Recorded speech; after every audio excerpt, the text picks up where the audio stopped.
Hello! Welcome to tonight's session. Woo! We're starting Avatar Legends. This is our session 0, so you get to watch us complain and go through all the playbooks and kind of understand the basics of what the heck this system is. So, first and foremost, I got to introduce everybody who's playing with us tonight. So, we're going to start up with Frozen because he's the first one I see. Hey everybody, Frozen Dad. Awesome to be back. You've been missed, friend. All right, Lobo. You're next on my list. I am Lobo, the resident lobotomite. It's from my first time here, and I'm excited to have some fun with you guys. Fantastic. Andrew. Hi, Andrew, Mixel on TikTok. Follow me. Here Don't to worry, play you'll have some shoutouts in the Avatar. end. Yeah, hell yeah. But anyway, and then there's obviously myself, and then Younger in the corner, though he is still on his Warpug phase. Yes, I will be joining in the facial recognition here shortly. And then we might have one more join us. We got a couple people on the ropes for whether or not they can make it tonight. So we will see what is up with that when the time occurs. Which should be now. No, just kidding. So, first things first, let's talk about this system kind of top to bottom. So I'm going to be pulling stuff up from the book itself and kind of talking about it. So just so everyone knows, the Avatar we are doing is Avatar The Last Airbender or Avatar Legends, not the blue people running around the planet. So there's no confusion there. And so with this, right, this is a Played by the Apocalypse, right? What it's called. Style system. So it's full of playbooks and all that fun stuff. It's going to be excessively roleplay heavy, right? To the point where unless you guys as players really want it, we don't need to use a map. Like I might have a map visual every once in a while that pops up on the screen or takes over my screen for a couple of seconds to locate where you guys are in the world. But we won't need it for combat. Can we? Yes, and I can add stuff in later, and as we play and go along and figure out what the heck we're doing, you guys can talk with me and we'll kind of discuss that. First and foremost, before we get too far, I want to set our expectations for what all you guys are kind of looking for a story, right? To clarify that a little bit, in the system itself, there are 5 settings that you generally play in, right? As a bonus, because I like to be creative, I'm adding 2 more. One before the settings that they suggest, and one after the settings they suggest. So, the one before would be like way before, so it's not interacting with any of the canon and lore and things like that. And the one after would be immediately after the Korra timeline. The ones in the center, for those of you that haven't read it, are the Koshi timeline, right? Where you're just established nation borders, dealing with bandits and things like that. So it's a little bit more territorial. And the governments are new and all that fun stuff. Then we have the Roku stuff, where it is right before the 100-Year War, and Avatar Roku's running around trying to deal with all the political strife and things like that and keeping things stable as it is being built. And then we have our 100-Year War, where you cannot play as airbenders whatsoever because they have all been killed. Or fled or whatever, and there's no point for a character to be running around as an airbender because that's character suicide, and we don't want to portray that on the screen and whatnot. Because you will die, because in canon, none of them survive, right?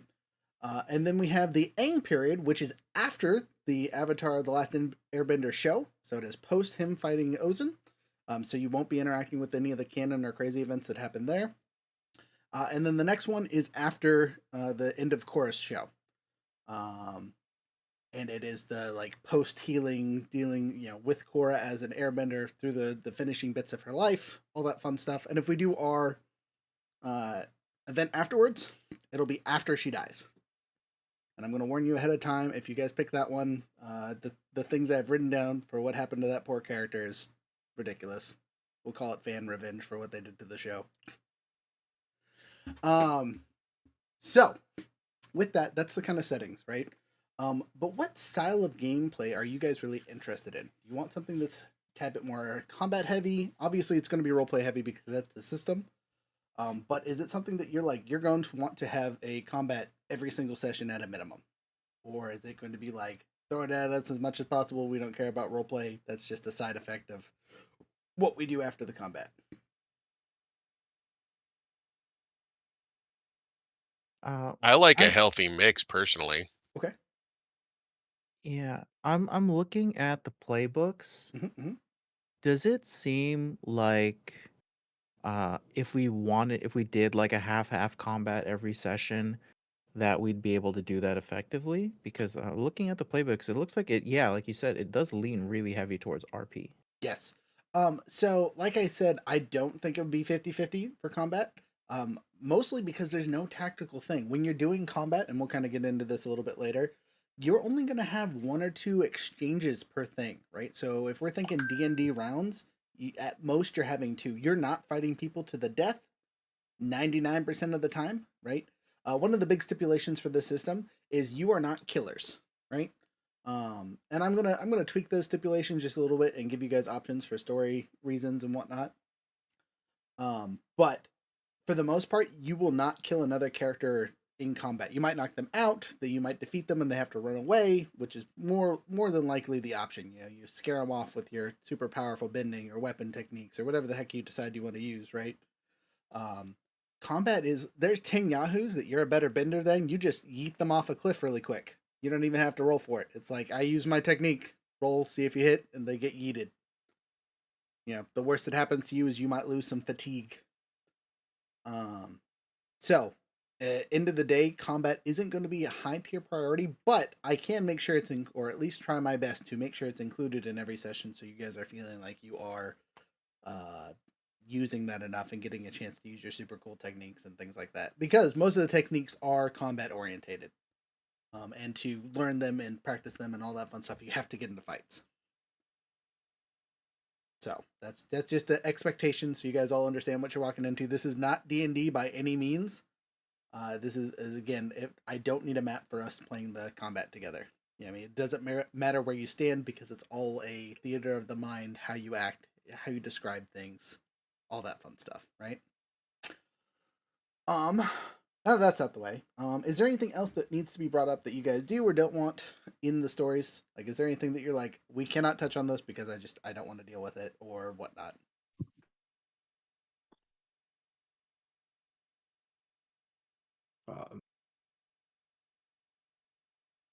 I'll take an So, interjection, I'm going to ask a couple questions to clarify and make sure you're okay with things. Are you okay losing powers and abilities?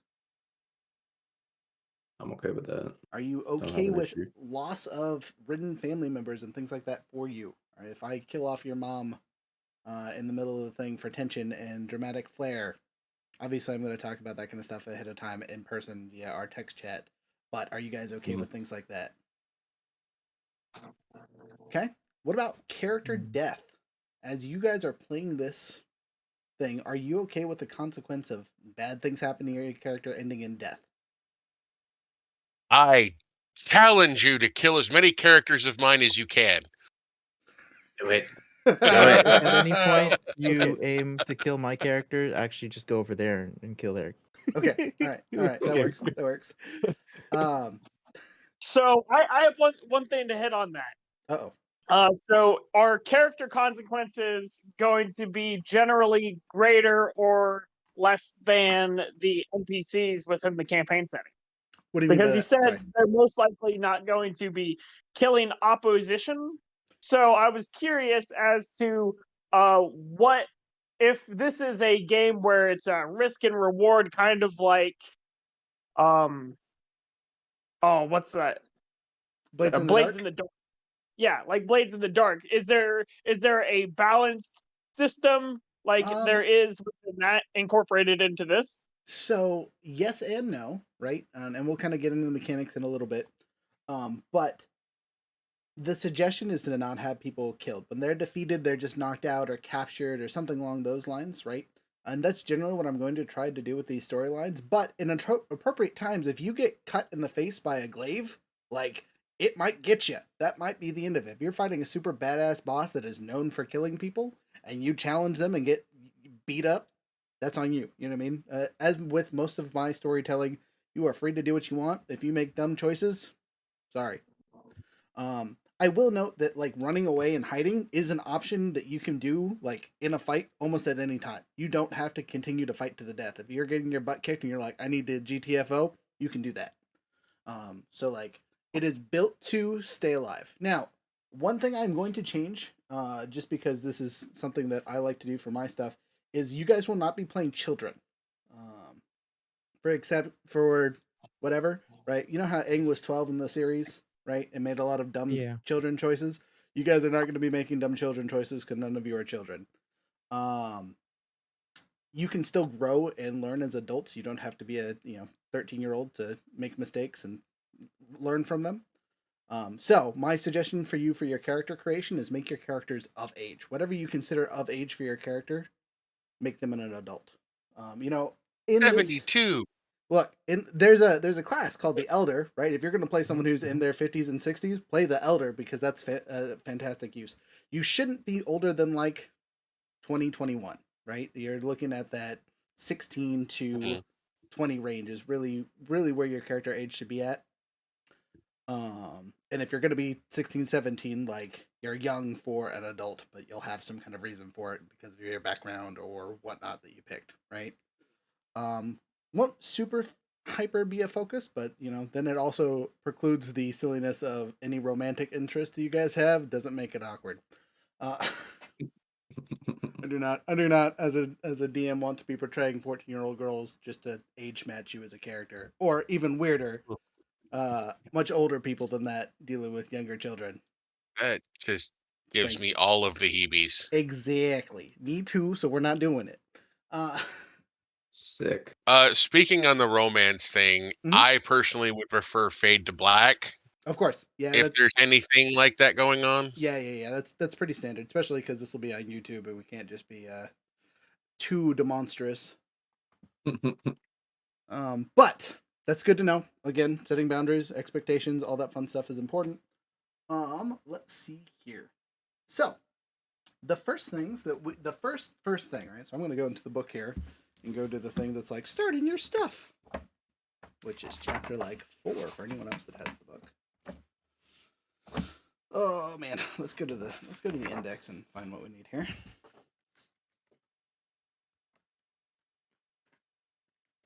Page 107 for those following along in the book. For those of you looking at the documents, sorry, there's really nothing in here for it. Though you can go to, if you look at the play materials for the Quora rulebook, which we will need to kind of go through later, this might be something to add on to that note. So, as I'm doing the storytelling, if someone could be our designated note taker to get the important NPC names, major decisions, stuff like that, that would be super helpful for me, and I'd be very appreciative.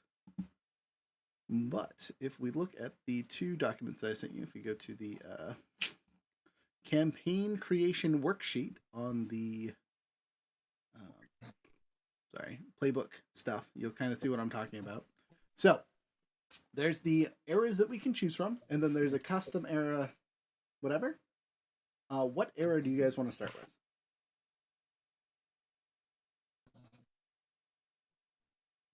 I'm okay with whatever, honestly. Whatever these guys want to go with. So the most options for technology and all that other fun stuff and the cool bendings that are like lightning bending and metal bending and all that stuff would happen in the Korra and later age, where if you want it really restricted and to the basics and all that fun stuff, we play earlier ages. So if you're planning to do some kind of technology thing, I wouldn't have us do a far back age because your technology is like, I figured out slingshots. And then 50 years later, we figured out trains. I mean, kind of true to human history. Was it even 50 years? I think it was, right? Between Korra and No, Aang stuff? I don't think so.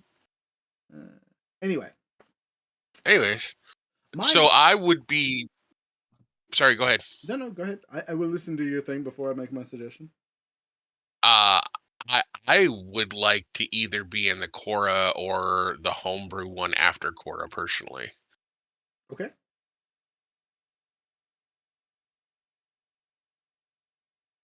Anyone else have suggestions, thoughts, ideas? At this point, this is a democracy, and I'm not making any major decisions yet. Post Korra sounds good. Okay. If we want to do like post Aang, I don't mind that as well because it kind of sounds like it's almost in that space a little bit. Yes.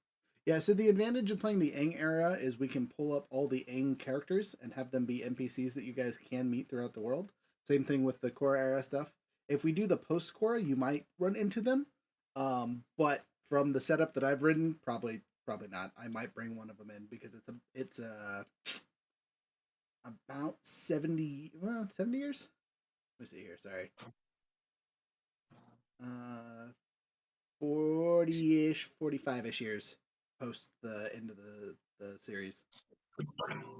Straight fan fiction time. Straight fan fiction. Hell yeah. Is that what we're doing? Straight fan fiction? That's okay with me. Are you guys good with that? Thumbs up? I'll wait Yeah. for our one other vote, but yeah, I'm down for the post eras. Okay, cool. Well, if our other person has super strong opinions, they're not here, so they don't get a say. Speaking of not being here and not getting a say, you guys are okay to miss sessions because of the advancements in this game. The only thing you're going to miss out is the guaranteed experience or guaranteed growth for being at a session. So the advantage of showing up is you level up guaranteed. But you might have a really good session after you don't show up and make up for it the next session kind of thing, which really just depends on your playbook and how we play and what we're doing and all that fun stuff. So you guys know we will play as long as you have me and 2 other players. And to that note, I might make a player character. It really depends on what all you guys pick and where you're at and all that fun stuff. If you guys don't make the thing that I have kind of in the back of my mind that I want to run, I'm going to make him anyway for funsies. But that's neither here or there. That's more of a just so we have enough people.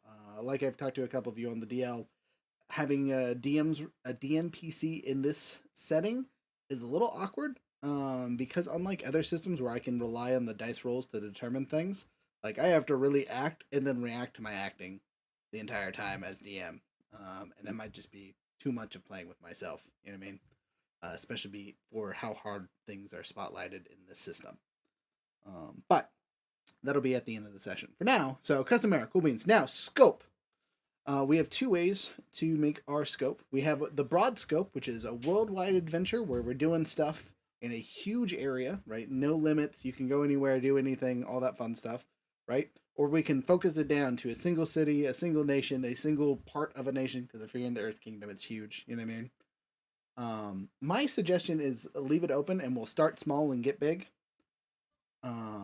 Depending on the stories we are telling and doing, you know what I mean, and kind of progress. Again, this the idea for this Learn With Us session, or whatever you want to call it, is Learn With Us Avatar, is to do 10 sessions and kind of hit all the major notes that we need to hit, so we have a very good understanding of what the heck we're teaching, right? And you guys get to have fun. That's the the side note to that. So, scope wise, are you guys okay with doing a broad scope but starting small? Yeah, Yes. I'm gonna go with that. Yeah. So, I guess one of my questions to hit on that is if it's if the world is big and we can expand upon it, what is the what is the mission type set? that's literally the next question. You're jumping the gun. You're So- welcome. Thinking ahead. You got it. So, we're choosing a group focus, right? And I guess since you guys are doing the post era, I should give you guys an idea of what the heck has happened since the downfall of the last Airbender. So, Korra was the Avatar, sorry, for about 15 years post show. 15? Sorry, 30 years post show. 20, somewhere around there, right? And in the middle of her sleep, she got her head cut off by her girlfriend, wife, fiance, whatever she was at the time. Amizi? Sorry, I'm really bad with her name. You guys got any Avatar lore for that? No, I didn't see beyond like the first season of Korra. You fool. So she's in the first season of Korra. See if I can find it really quick. Asami? Asami, that's her name. Thank you. Oh, okay. Anyway, Asami cut off her head in her sleep in a jealous fit of rage, or at least that's what it was told to the public. In truth, she was axed by some Dao Li agents that had poisoned Asami with a mind control drug, essentially causing her to freak out and take care of the avatar. In the chaos of losing an avatar suddenly, the world has fallen apart again. Surprise, surprise. The triads that were in Republic City have taken over successfully well, and have spread their influence through most of the Earth Empire now, because without Korra, the Imperial Yahoos that really like to call themselves an empire have spread throughout the land. The Air Nomads nation has basically isolated itself from the rest of the world. The North and South tribes are completely separated, and post-Civil War, they are still not friendly with each other. They are on-site combatants, basically. The Fire Nation is still the Fire Nation. It's doing its thing, and oddly enough, it's been the nation that has been trying to heal and fix a broken world, especially to make up for the mistakes they've made in the past. Kind of continuing from the Korra era. But they are only one nation, and it seems like none of the others want to work and cooperate together. You guys as a group have a couple things to do. You'll get to kind of pick your first objective as we talk, but the world is still full of spirits, and as a background for all of you to kind of give you a connection point to each other, is all of your families were non-benders before the cosmic event that unleashed the spirits everywhere. And spirits are a significant issue, especially with an avatar to talk and correct and deal with them from time to time, as some are friendly and some are not. It is more likely that in this age that they are not. So dealing with spirits is something that most of you will have some experience in. And then from there, we got to figure out your playbooks and your names and all that fun stuff. But your guys' group thing, at least my suggestion, is finding an avatar and reset connections and all this other fun stuff. Again, there's a whole bunch of things you could do. But, the current avatar is unknown. It's supposed to be an earthbender. That's all you guys know. So somewhere in the Earth Empire is an avatar that has yet to be discovered. Your assumption is they are somewhere between 15 and 20 years old. But they have not been discovered yet, which just means nothing special. Other notable groups that you guys will probably meet throughout the thing. White Lotus are still around. The Red Lotus are still around. The Equalists are still around, but are much smaller than they were in the time of Korra. And there's a new theological movement of the Cross-Bender Association, which is taking non-benders from bending families and testing them out in other bending styles to see if they can pick something up. And it has seemed to work relatively well. So there's a lot of, shall we say, foundling-like situations in and amongst the groups of like firebenders that have found out that they're actually waterbenders or airbenders or things like that. Seems interesting. All right. So, but yeah, group focus. Find avatar. That's the simplest thing that you guys, your overarching goal for the story is finding them and figuring them out. So we'll figure out your where you're from, what your name is, all that fun stuff. So, are you guys ready to go? Yes. Okay, so first we're going to start by finding your guys' playbook, and then go back to building the character kind of around that concept to make it a little bit simpler. If you guys have an idea in your mind of what you want your character to be after looking over the material, please do so. And tell me where you're at so I can kind of direct things. And this is going to be the boring part where I'm going to go through you each one by one by one. If you have questions, comments, concerns while we're doing this, feel free to stop me and we can talk about things. So while it's not your turn, read through the stuff that you haven't read through. There's plenty of material to go through. We're going to roll dice to start. There's 4 of you. I got to find a D4 over here somewhere. Actually, never mind. I'm going to use a D6. Speaking of D6s, dice that you guys need. You only need 2 D6 ever. There's no way to get extra dice. Is that crazy? I think so. All right, so 1, 2, 3, 4, 5, 6. Younger, you're definitely going to be last. I'm sorry. That's fine. Number 5, Andrew. We're starting with you. Okay.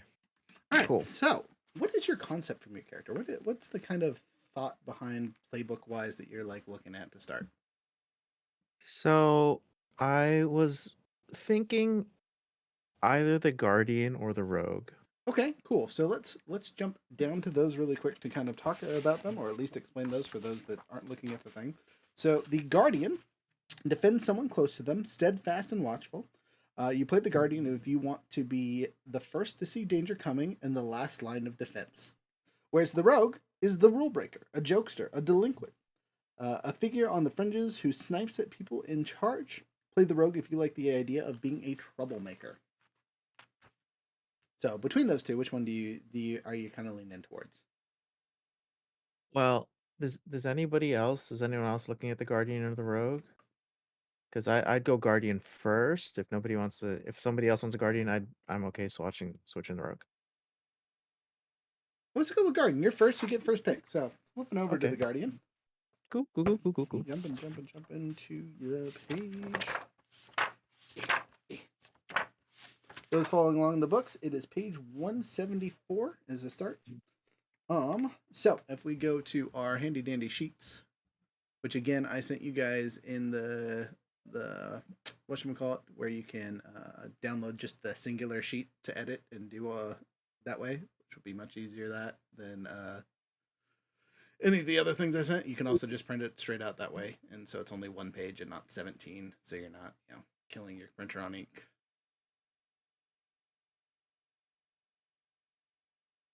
Why aren't these in alphabetical order? That's all I want to know. Because that would make life easy. Come on. All right, so like I've said before, we can only have one of each playbook in play, so we can't double up, which is one of the unique things about this system. All right, the Guardian, I found him. All right, so at the top of the page, we're just going to work our way through the sheet. So first, you put your name, and secondly, we get to pick a name for you, which kind of coincides with what nation you are from. So, first and foremost, what nation you're from? Are you from? Sorry, and that'll limit your training choices to start. Okay. So I want to be as like straightforward as simple as possible. You're saying that the avatar is probably going to be an earthbender, Mhm. so I'm going to plant my feet there. Okay, so you are from the Earth Empire. Names from the Earth Empire. So that means for your training, you're restricted down to Earth, weapons, or technology. Okay. And you can pick either one. Sorry, Earth bending. I should clarify. Earth bending, weapons, or technology. And just because you don't pick weapons or technology does not mean you can't use them. It just means that you don't have any super crazy techniques with them, kind of thing. So let's see here. Earth Kingdom names. When you think about this character, what is a simple describer word that you would attach to them? Also, are they a boy or a girl? Just so I can have easy name options here. Okay. Huh. Um. Yeah. Let's go with male. Okay, easy peasy. Yep. Let's see. And a adjective. You're saying? Yeah, like something that their name could mean something. Maybe something. Well, let's Earth Kingdom-y stuff. I feel like stern. Stern. Yeah. Strong. How about strong? Sure. Okay, so strong is Qiang, Qiang. And if I mispronounce any of these, someone can correct me later, because not great with these names, and I apologize. Quing. Quang. Qiang. Like cute. Qiang. Let me see if I can grab a pronouncer Thank thing. you. I was going to say, Google translate the word strong. Okay. All right. And then for last names for the Earth Kingdom.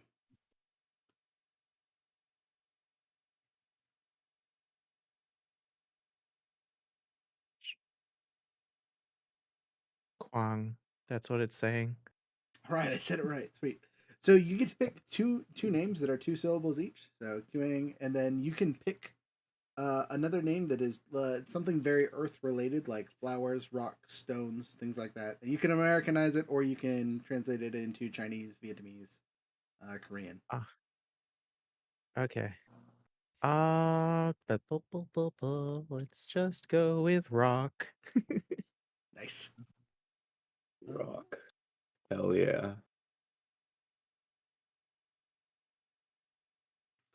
All right. Well, that's your name, and when you get a chance, if you'll fill out that character page in the notes section, that would be great. But no rush. So next up is your background for your character, right? And this really just tells you what you did before you are what you are, right? And what we are is a unique group of people that'll be explained when we actually start and have our inciting incident.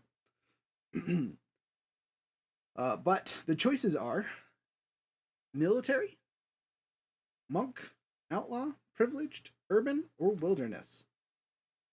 Again, I will explain further if any of those interest you. And you can double up on these, so we don't all have to be a unique background. We could literally all be monks or something silly, you know what I mean? I think outlaw could be fun.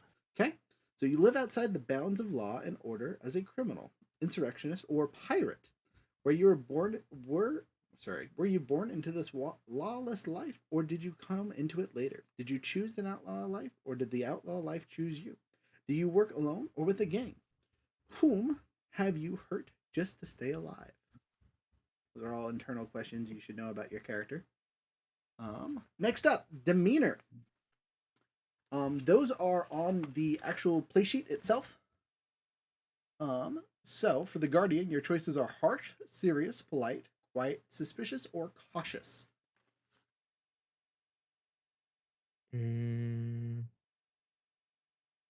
I like harsh. Harsh. Harsh. Okay. Harsh criminal, but you like to protect somebody. For some reason, you're protecting somebody. Why are we protecting somebody? Taking the job seriously. Nice. Okay, so going back to your training, yeah, again, your choices at this point are earthbending, weapons, or technology.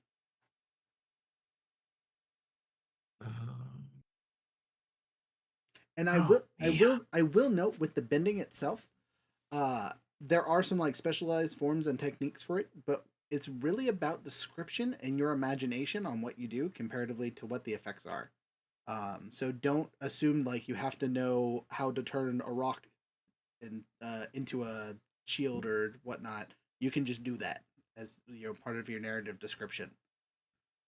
You don't have to know how to make earth armor. Actually, I take that back. Earth armor might actually be a technique, but being able to just like walk up a flight of stairs without actually walking up a flight of stairs, you can just bend your way up places. No problem.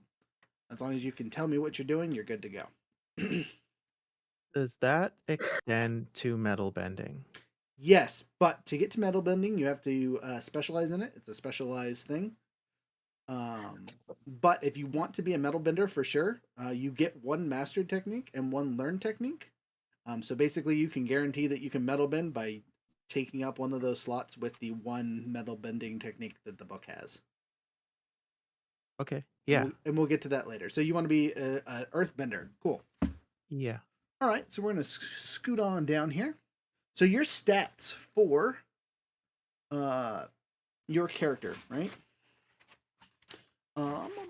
It already has them listed as the starting is -1, +1, 0, and +1. You off the bat get to add +1 to any of those stats. So you can make something really good, or you could up your things that you're not great at. And then on your character sheet you'll be able to pick what you're going to do. So what's your +1 to your stat? I don't want that negative to creativity, so I'd like to zero that out. Sweet. Okay, easy peasy. That just means when you roll dice and whatnot, you don't have a -1. That's kind of how I feel like I'd make a character. So talking about your balance as you are doing stuff, right? Your self-reliance and trust.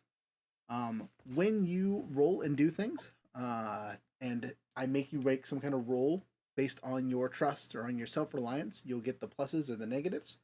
As you go farther to one side or the other, you get pluses to one and negatives to the other. So if you're at the high end of self-reliance, which is a +3, you have a -3 to any time you have to make some kind of roll that involves trust. And if you go overwards, you lose control. You're really upset. You break things. All kinds of other fun stuff that is not good. So when you rely on yourself too much, not good. When you rely on others too much, also not good. I know that's super descriptive, but we'll get back to it. So moving down to Protector's Burden, right? You get to name your ward, right? And the first thing is you're supposed to pick an NPC to start, a PC to start. So one of your playing comrades. The issue is you're the first one to play, so you don't know any of our names. If you would like, you can just pick one of us and just assume you're going to like him, or you can save that for later, and we'll get back to it when some other people make their choices. Yeah, I'll do the second one then. Okay. And then next up, you get to choose 2 of the moves that they have. And I'm going to, again, kind of just explain it really quick. So you have Suspicious Mind, Badge of Authority, Catch a Liar, Furrow Brow, and Martyr Complex. Any of those sound interesting? And I kind of explain them a little bit better. Furrowed Brow and Catch a Liar sound very much in the theme of everything that we've been building so far. Okay, so if you pick Furrowed Brow, it automatically gives you a +1 to your focus and allows you to max to +3 with it. I don't know what the context is. What is focus for? So focus is for like when you are making various other moves, use focus, and like using your skills and in combat stuff, you'll use focus to do things. It's a generally heavy combat focus. Okay, so when I need to do the thing, that's gonna let me do the thing, which is the protection thing. Okay, Yeah. I like that. And there's other things when you read the moves as you're going through the sheet, it'll explain how to do stuff. Your other one you said was it Suspicious Mind or Catch a Liar? Catch a Liar. All right, so this one is when you are suspicious of someone, write their name here, and there's a little spot for it. You cannot write another name until you have made them admit their guilt or misdeeds in front of an audience, or until you no longer to uncover their secrets. When they admit their guilt and misdeeds in front of an audience, clear their name from this move. When you no longer seek to uncover their secrets, you may mark a condition to clear the name from the move. So the only ways to take off someone's name after writing it down is to get them to do the thing in front of the audience or mark a condition. And conditions are negative things that hurt your overall health. And well, I should probably explain that in a second for everyone else, but we'll get back to it. When you expose the person's lies or wrongdoings, clear all of your fatigue, which is your health points basically, and up to 2 conditions. When you try to intimidate them into admitting their real crimes by using actual evidence, you can eliminate 1 additional option from the list on any hit before they choose. So in a way, it's kind of like healing. It can be. So it's if you look at the Intimidate move set, it gives you a list of questions that you can ask. And then when you do this move, they can only pick so many things to answer to or whatnot. So it makes Intimidate better against a specific person until they admit a crime or something. It is very situational, but could happen. Are these at all like toggleable? Like if we feel like it doesn't play out into the story, we could drop it and switch? So you can use your advancements points, which is after you get 4 points of growth, you get an advancement point, and you can pick another one. And or retrain one of these. So you could burn an advancement to toggle out later. But it's one of those, you make a decision and you roll with it to make your character unique. That way you're not switching through all the choices within the first 4 sessions. Be like, this one's the best. But if you're not sure of it, I would wait until later to pick it up, because you might never not need it. No, I think okay. Catch a Liar sounds really cool, and Furrowed Brow just sounds like the instant boon. So I'm cool to pick those 2. Sweet, yeah. And we'll get back to that in a minute. Kind of explain your the conditions for everyone really quick while I'm thinking about it.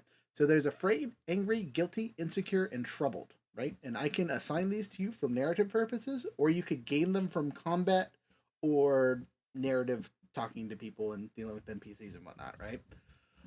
When you're afraid, you gain a -2 to intimidate and to call someone out, right? So you get negatives to that. When you're angry, you lose a -2 to guide and comfort. in a such a situation. And again, we'll go through what all that means after everyone gets to their playbooks and stuff, so we all have an understanding of what the heck we just made. Next up is guilty, -2 to push your luck and deny a call out. Then we have insecure, which is a -2 to trick and resisting shifting your balance. And then troubled is a -2 to plead or rely on your skills or training. To kind of explain the conditions and fatigue, right? Because everyone has 5 fatigue points. That is essentially your health. You have 10 health is the easiest way to think about your character. There are certain ways to get things back and certain ways to, lose them or get rid of them, kind of thing. But if you fill out all 10, you are defeated. So if you lose all 5 fatigue, you start marking conditions, and once you mark all your conditions, you're done. Some things skip fatigue completely and just hit conditions off the bat. So when things happen, I will read those off for you. Anyway, moving down. You then get to describe your character's look and what you think they look like, what they're dressed as, all that fun stuff, and then their hometown. And the hometown is anywhere in the Earth Kingdom, because you're an Earth Kingdom player. Let me see if I can find Is that Ba Sing Se?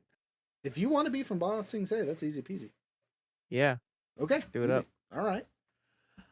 So, history. These are questions that you need to answer on your own when you have free time while thinking about your character, kind of like the look. What pushed you to assume responsibility for the people you care about? Whom have you protected for so long but maybe doesn't need it anymore? Who used to be in your circle of trust before they betrayed you? What tattered garments or adornment reminds you of those you protect or fail to protect? And then, are you committed to this group or purpose? Or are you just committed to the person you're following around? Next up is connections. And again, this is something we'll all have to do after we've decided on our playbook, because it's blank is my ward. They need to have their back end. I need to have their back end of story. Blank looks like they're more capable without my help. I'm glad some of us can take care of ourselves. Right. So you have to pick really those cool. Yeah. And as you use those connections to form bonds and friendships and things like that, it'll help you level up and so on and so forth. You have a thing called Moment of Balance. It is not currently unlocked, so don't worry about it. You have to spend an advancement point to unlock it. For everyone that's listening, to learn about clearing conditions, to clear the afraid condition without using some kind of move or special ability, you have to run away from danger or difficulty. To get rid of being angry, you have to break something important or lash out at a friend. To get rid of being guilty, you have to make a personal sacrifice to absolve your guilt.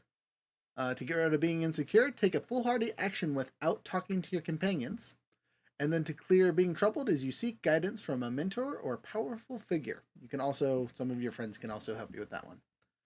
Growth! These are the questions you have to specifically answer for yourself every session. The first one that's specifically for your character type is, did you pursue a desire or goal of your own outside protecting others? So, with everyone else, right, there's going to be if I can find the thing here. Sorry. There are 3 other questions that you get to ask yourself as a group at the end of each session. Oh, speaking of, this is a question for the group before I get too far.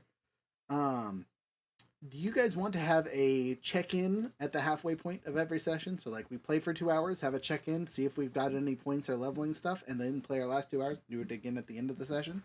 Or close to it when we get to the, if we're in combat or something, we're not going to stop mid-combat to level up, but you know what I mean.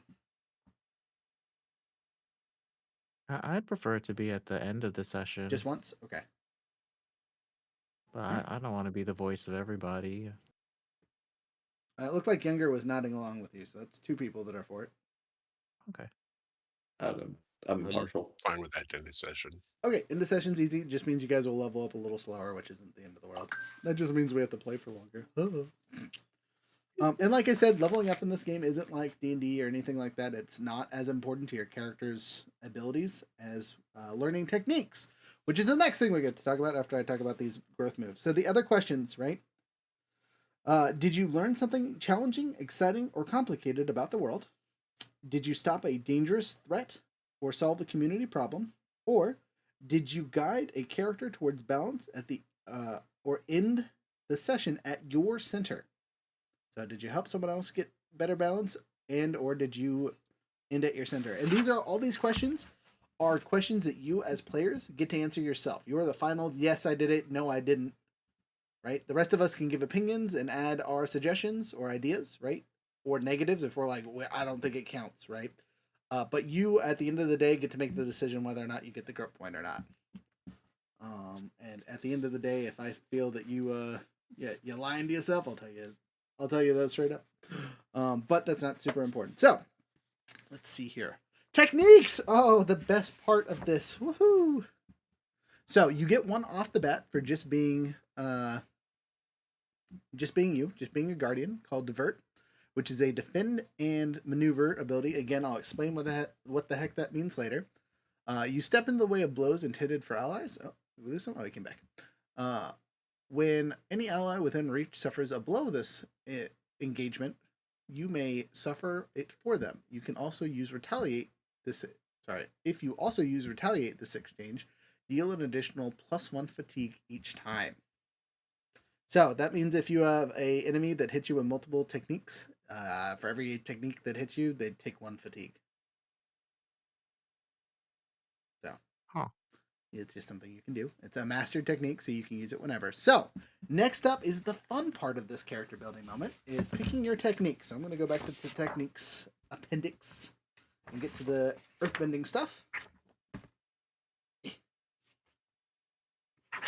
Maybe, if I can get to the page. Alright, here we are. Airbending, firebending, waterbending, earthbending. Here we go, the last one I looked at. So I'm going to read them off, and if something sounds exciting, let me know, and I'll kind of explain. Sorry. First things first. You wanted metal bending for sure, right?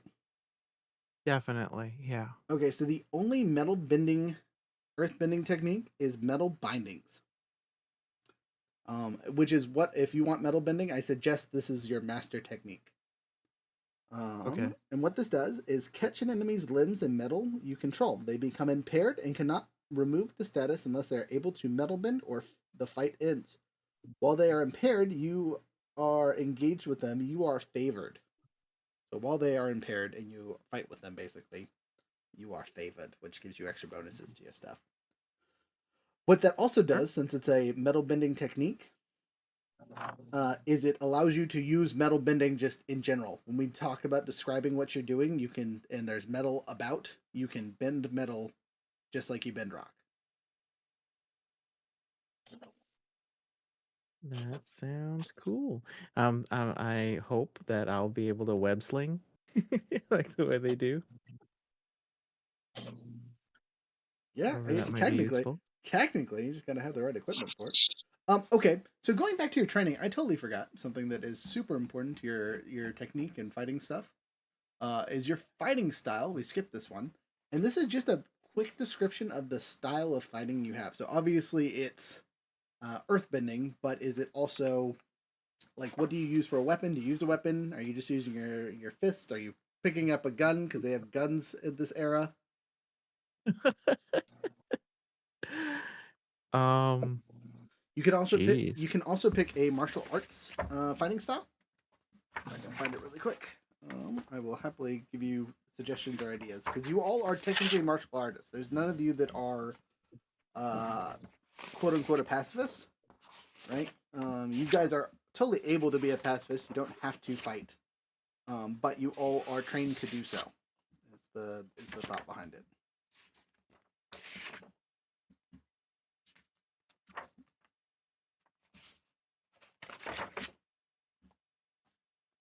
My martial arts is dancing. Hey, there's a martial art for that. Just saying. What's it called? I know it's a thing. Kafara? Yeah, that one. I know I butchered the pronunciation, but 65 degrees. What is? It says like I'm looking up the fighting styles for Earth Kingdom, Mhm. and they say that they I hear them. typically do Hongga, Okay. Southern Shaolin monk Yep, that sounds right because martial arts. the Earthbenders are Chinese, Vietnamese, Korean, kind of in their nature. The other fighting style suggestion is like sand bending, traveling through the earth, wearing bands of stone and using them as controllable rings, seismic sensing, which is another power you could pick up, or covering yourself in thick armor, and or throwing hands. Interesting. If you choose sand bending, you're just Dara. Regard. Yes, exactly. Anyway, secondary ability for you. While we get back to that, you can pick your own fighting style. It doesn't really matter as long as you kind of just describe it in a few words. It's really up to you as a creative person how you think you fight. Where do I put that? Like the fighting style? Fighting style is right under demeanor. Right above the stats, next to your training. Like if you look at the word the Guardian, it's like straight down before you get to the big blue box. Oh, yeah, I see it. Okay, so I'm gonna throw in that Shaolin style thing in there. Sweet. Okay, I'm gonna read these other Mm. ones really quick. So, Okay. detect heavy step, ground shift, lava star, dust stepping, earth armor. You already picked up metal bindings, earth gauntlet, rock column, earth launch, stone shield, earth sinking, or eat dirt and thick mud. Oh, and stone Eat shield. Sorry. dirt. Eat dirt. So it's evade and observe ability. Even the smallest pebble can be a gator fant to stumble. Can cause a gator fant to stumble. Cause a foe to lose their footing. Your target is impaired and unable to choose, defend, and maneuver their next exchange. That sounds so goofy. I love that. All right, it kind of fits the criminal bit. And you get to describe how that looks like for you as a character. However you think eat dirt looks is how it looks. Okay, so that is all your character stuff on your sheet that we need to go through for you. Besides the stuff that we'll fill in once everyone's characters are done. So your connections and specifically your award. Yeah, okay, cool beans. Next up, there's only 2 of you left. Do you want odd or even? Oh, sorry, never mind. It's still a D6. I'll throw Younger back into the loop here. Mhm. Younger, you're 5 and 6. Woo! Number 4. That is you, Lobo. Me. Yep. Oh boy. Oh boy, indeed. I was kind of looking them over, and Okay. Yeah, so let's start with the book the and then go through the thing like we did before. Now, I did think about something earlier because of the setting that I told you guys about. The whole being from the Earth Nation and having another bending is 100% possible because of the mixed family stuff. The unique thing about your group is all of your parents are non-benders.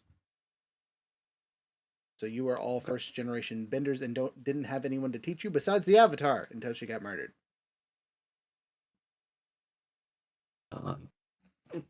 Excuse me. I was thinking about the razor. The Razor. Okay, so in a whole different book. How dare you? I hate you. I hate you so much. I'm sorry. Did you want to be the razor? It's good, bro. I mean, if it, I could. Okay, I was is that thinking, in the Republic City or the WOG? Or what W Stag? I think it's somewhere. Let me find it. I was looking in the downloadable PDFs Okay, yeah. where I It's saw in the it. same one as the Elder. Is it? Okay. Yeah, I think that's the Wastag. Yeah. It's the last one in it. I remember looking this one over. This one's fun. Okay, I got it. Whew. So, first and foremost question, what nation are you from? So we can figure out your name. I was thinking Fire Nation. Fire Nation. Okay. So, your influences, as we will call them for names, are Mongolian, Japanese, and a little bit of Chinese are the more suggested things for your names. As for whatnot, you will have a clan name, which I have a list of them over here, and then your first name. So again, give me a meaning of something that you can think of. Meaning of something? Yeah, just give me a thing, some kind of descriptor word. We'll see if it's in the suggested names.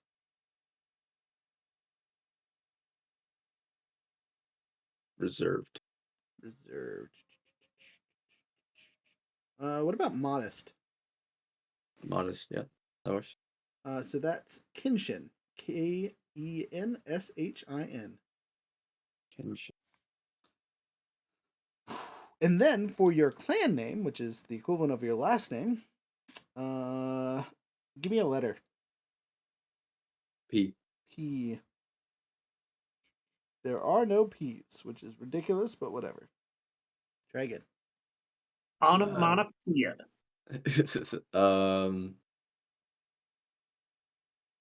C.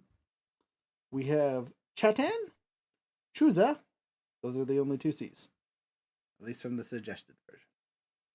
Like Chusa. CHU with the little thing over the top of it. ZA.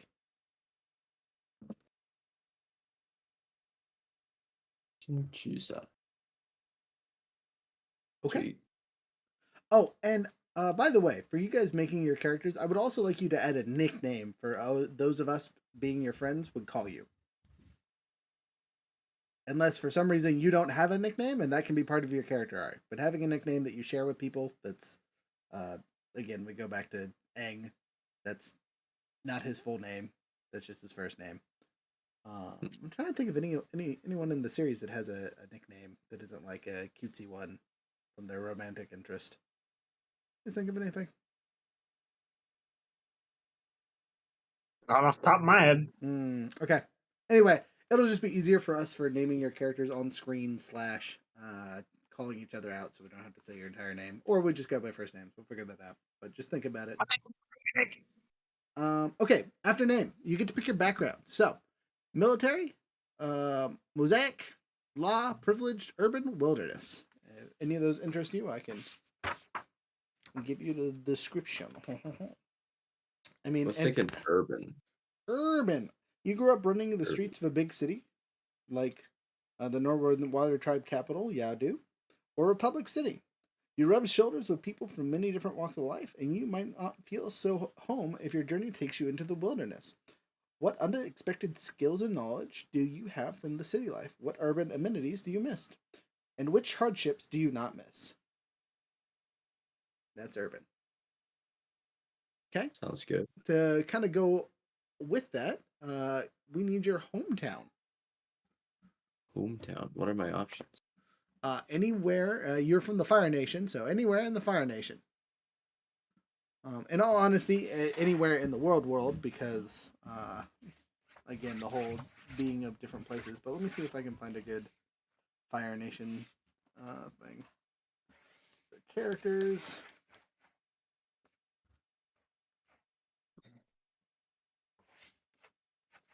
Sorry.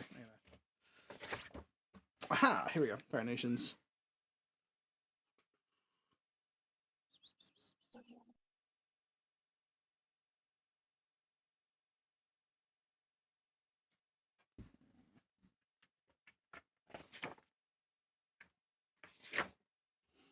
So the Fire Nation capital. It doesn't look like it actually has a name. It's literally just called the Fire Nation capital, which seems silly. But that's what it says in the book. The Fire Fountain City, the Bonte Islands, the Sun Warriors Ancient City. And that's all from the Fire Nations on the big giant cities. Otherwise, we can just come up with some silly village from somewhere. I think the capital would be Okay. Cool. pretty So cool. Fire Fit Nation with capital. the urban background. I 100% agree. It's probably one of the best ones for it. All right. Demeanor. For you as the Razor, you can be childish, fierce, imperious, overbearing, proper, or strange. Proper. Proper. Okay. I expect you to dot your I's and cross your T's. Next up is your training. So obviously, as a Fire Nation person, you have options of firebending. And if you were born in the Fire Nation, you will have access to the couple of specialty ability Fire Nation stuff. You can also do weapons or technology. And again, going back to weapons and technology, that does not negate the fact that you could also be a bender. You're just not, super proficient at bending if you have those other two. Okay. Thinking firebending. Firebending, easy peasy lemon squeezy. Yep. Okay, and then your fighting style. Fighting style. Yep. What are the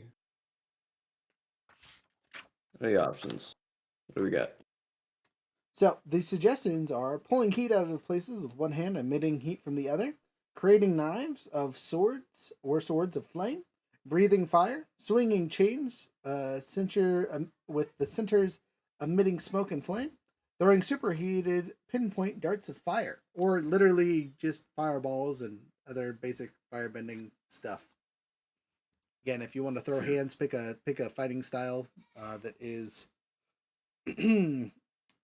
again Japanese, Mongolian in nature, and use that as your ideal base. Weren't all of the bending techniques based on an actual martial art? Like Yes, each one was based on a different one? yes, which they should have in the book, but they don't. So you can Google that. Again, the fighting style is not something that changes anything about your stats, so it's kind of just flair and fluff that you should know about your character. Firebending judo. How's that? I think judo's one of them. And it should be. Brazilian Jiu-Jitsu, let's go. This is incredible. No, that's not the same. Don't be like that. All right, going back to techniques. Or sorry, let's go over the other stuff. All right, going down the list. So your stats, you're starting at 0, 2, -1, and 0. You get to add +1 to any one stat to start. You can go +1 to passion. Passion. All right, so your starting stats will be 0, +2, -1, and 1. Okay. All right, making amends is your special ability, and you don't have to do this with anyone in the group, so you can actually know about it. You were once a powerful weapon of a powerful figures. You're masters. In your time as the master's weapon, you hurt people, even those that looked to you for friendship, leadership, protection, or support. You must make amends. Choose 4 mistakes that you are trying to make up for. It says on the back of the sheet, which we can get to in a bit. Once per session, when you have tried your best to prove that you are different or a better person, roll taking a +1 for each yes of the following questions. Did you make amends directly to a person you harmed? Are you at your center? Did someone honestly thank you for your efforts or forgive you for your mistakes? On a hit, you feel the spark of hope. You're making progress. On a 7 through 9, choose 1. On a 10+, choose 2.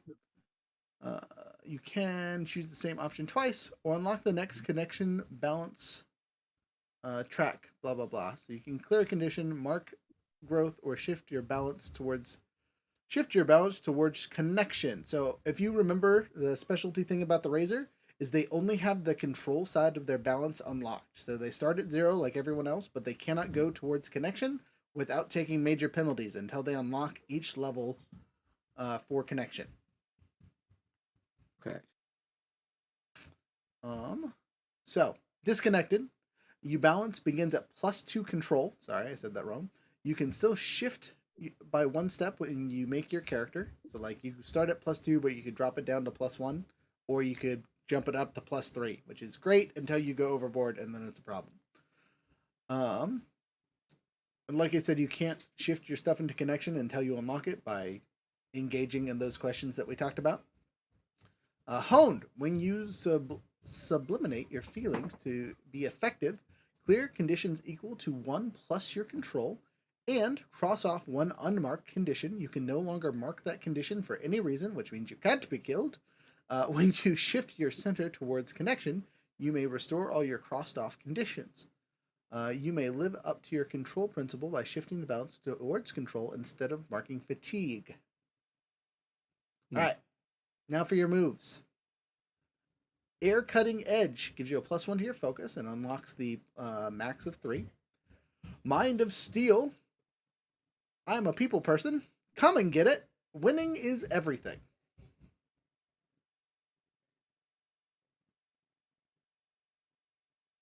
If you would like descriptions on any of them, I'm happy to read them off.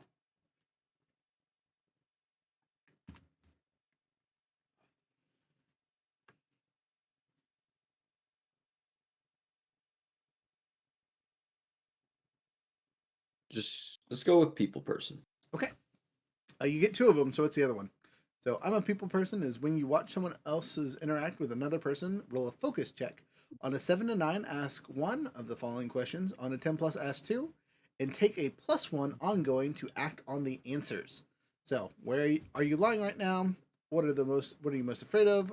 How vulnerable are you to me?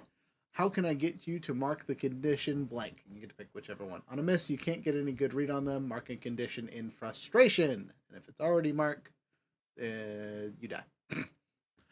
uh, so basically, it just allows you to read people really well. Okay.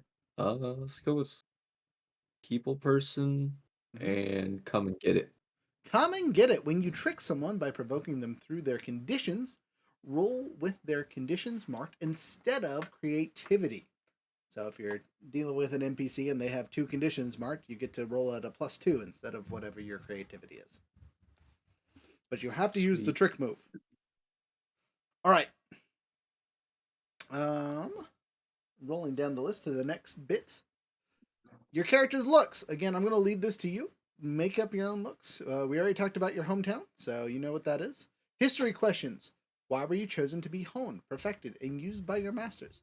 Who was your former master, or you were closest with? Who helped you Who helped give you the will you needed to break free of your masters and be something more? What totem of your masters can you not bring yourself to throw away? Why are you committed to this group or purpose? And then lower on, it talks about the 4 mistakes you get to pick. I'm going to leave these up to you and not read them out loud, so you can kind of figure those out for yourself and explain to the group as some narrative stuff as we go along. Your connections are blank seem to be able to connect to other people openly, freely, and easily. I wish they would show me how. Secondly, I see blank is lacking control. Maybe I can help hone them at least a little bit. Again, don't worry about your moment of balance, because it isn't unlocked yet, but it is a cool ability. Clearing conditions, it's exactly the same as everyone else's, so I'm not going to read that off this time. Now we get to go to fighting techniques. The ones you get automatically is called Lure. It's a defend and maneuver ability. You put a foe off balance by luring them in. Name a foe you lure if they don't attempt to either inflict fatigue conditions, balance shift, or negative statuses on you. By the end of this exchange, they must mark a -2. If they attempt to harm you in this exchange, you become favored for the next exchange. And again, favored gives you pluses to the things that you do. And now, the exciting bit, we get to pick out some abilities for you. Sweet. So, firebending stuff. Maybe if I can get to the right page here. Come on! Where are you? There we go. Firebending is on this page. All right, so again, I'm just going to read them really quick. So, a single spark, arc lightning, breath of fire, explosive blast, fire blades, fire pinwheel, fire stream, fire whips, flame knives, jet stepping, lightning blast, spiral flame kick, spiral flare kick, and wall of fiery breath. I will note for you guys that in the book it specifically talks about taking techniques from other bending stuff. And you can adapt other bending techniques that aren't like specialized stuff to whatever bending that you have. So if you want to do a flame blade, you could also do so with like an ice thing from water bending, or an air blade from airbenders, or a rock blade. You mean that kind of stuff. If you want to figure out how to do that, you can do that. So just as a note. Is that jet step one? Sounds Jet cool. step. Let me see. Jet stepping. Evade and observe. Advance to a higher position and become favored and prepared for the next exchange.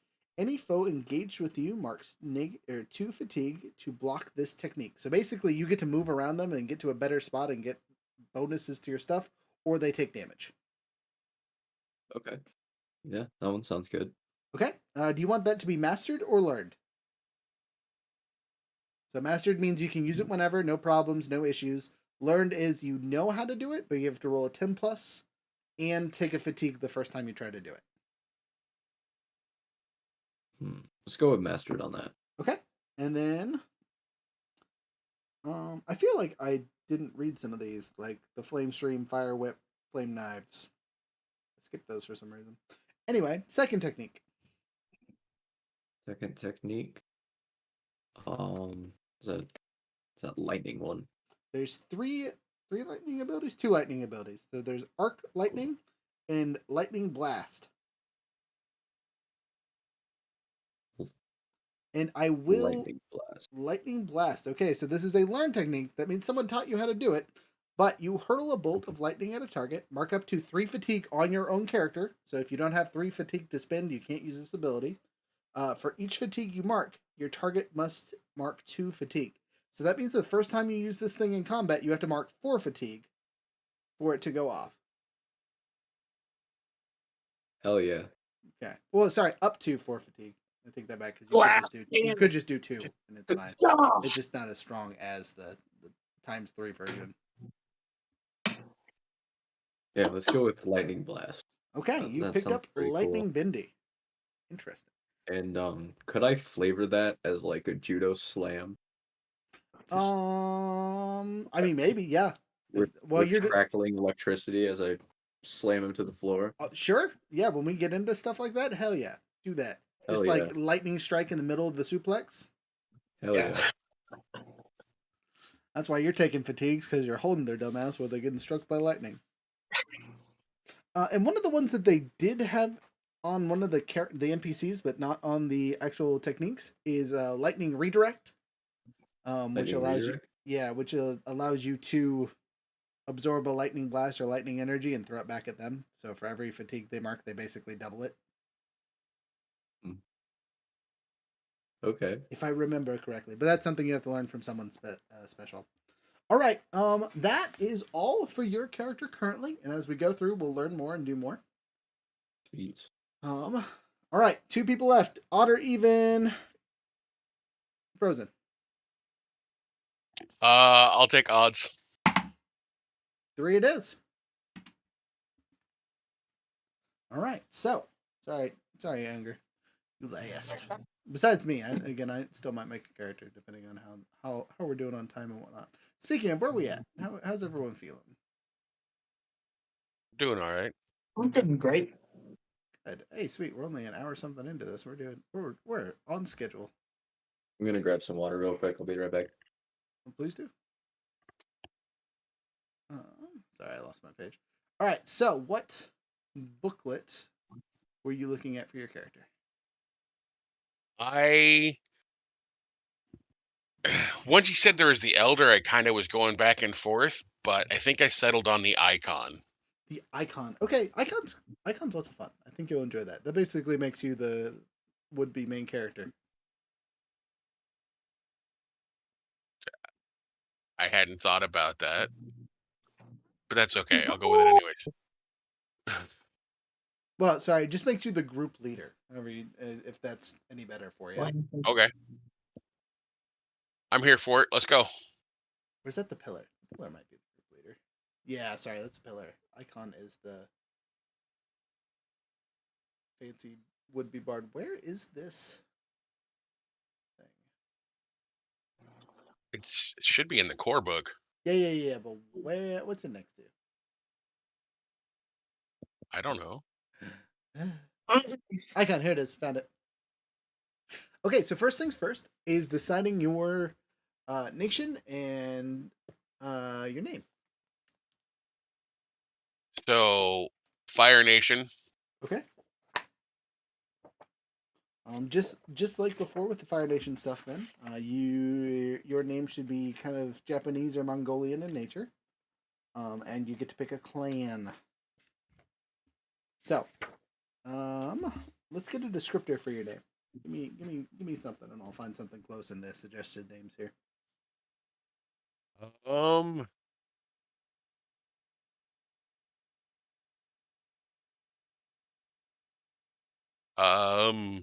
Playful.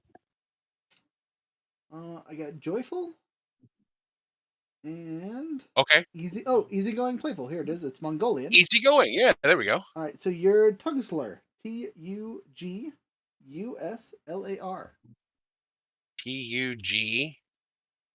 Tuguslar.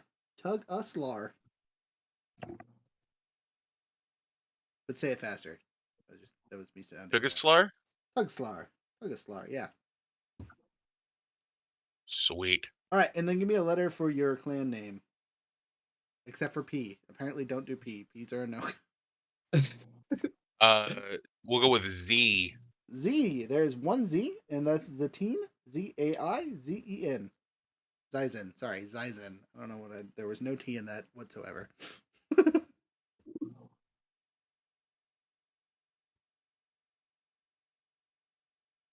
Okay, so that's your name. Now to kind of jump down the list a little bit, your hometown.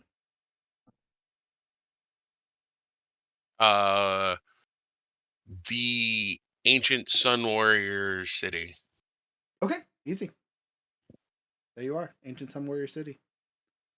All right, let's talk about your background then.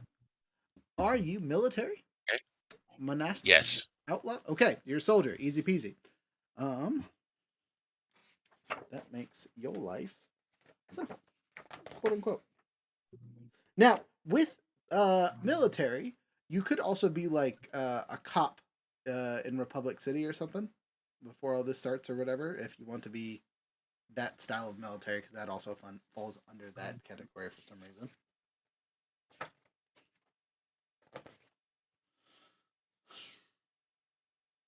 You are a trained fighter, a soldier in a military unit, such as a mercenary company, regional military, or state government standing army. You are a soldier, sailor, or spy. Do you still answer to your commanding officer, or have you gone rogue, or have you retired or gotten out because you have to be in the army forever? Oh, you're asking me that No, now? no. That's just stuff to think about. Okay, next up is your demeanor. So your choices are naive, playful, needy, sad, haughty, or grave. I'm gonna go with grave. As to oppose your name of playful. I like it. All right.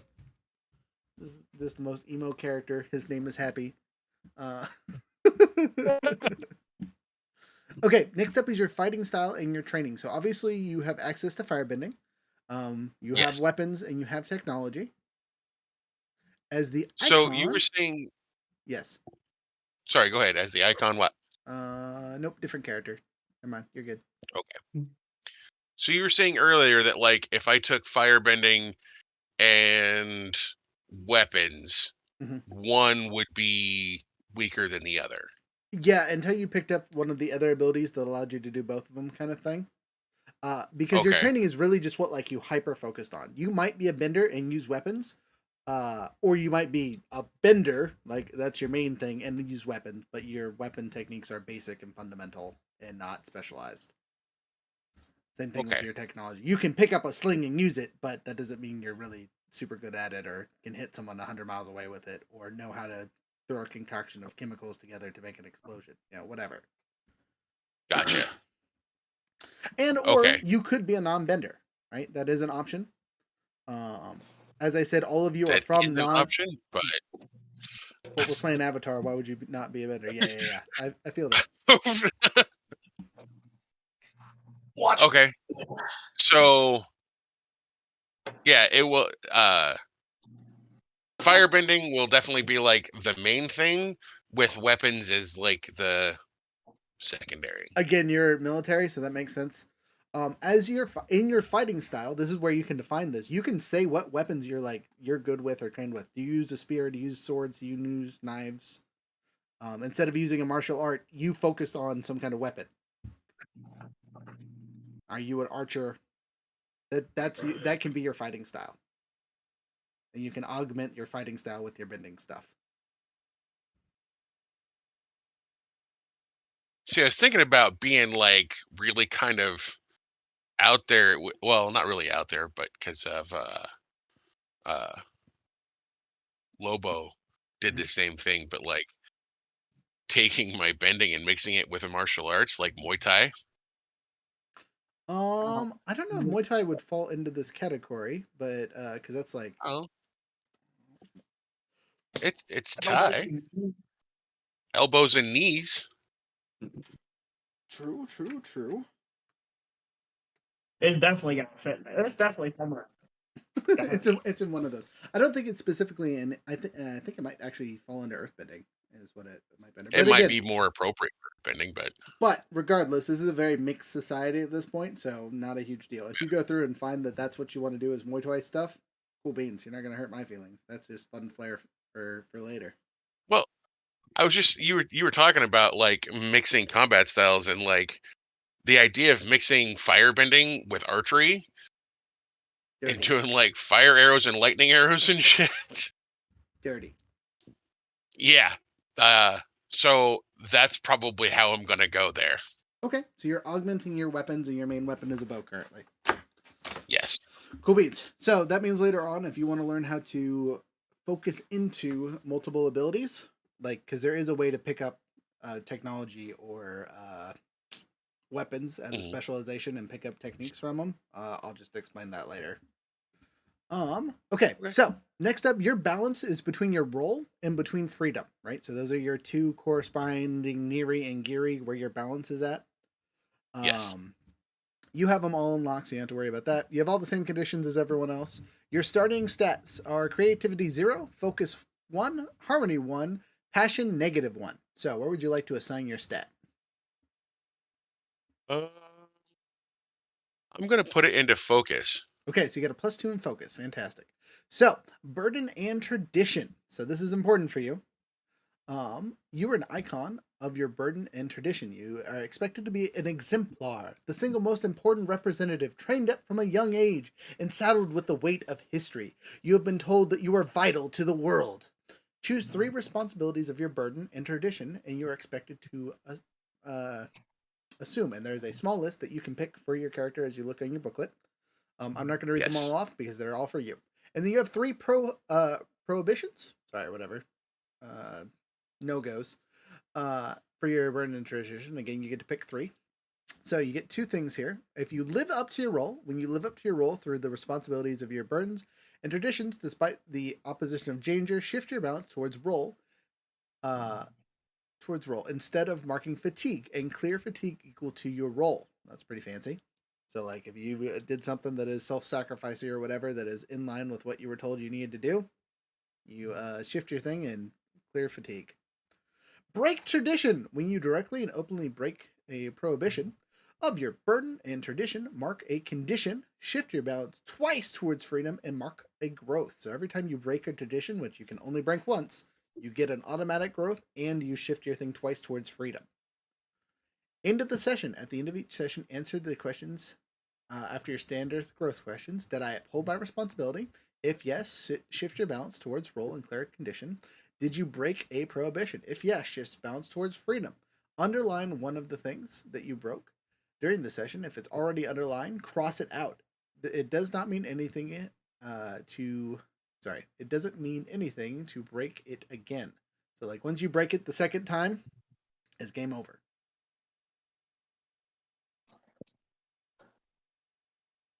And for your character, once you run out of those things, right, and you max out on your freedom and so on and so forth, you basically get to pick a new role. Or come up with new traditions and burdens and things. Anyway, we'll kind of talk through that later on the DL because it's a tad complicated. All right, moves. Use their momentum. Bonzu Pinolopoulos III. Concentration. Or Otter Penguin Ugani in the Hot Springs. Or Yip Yip.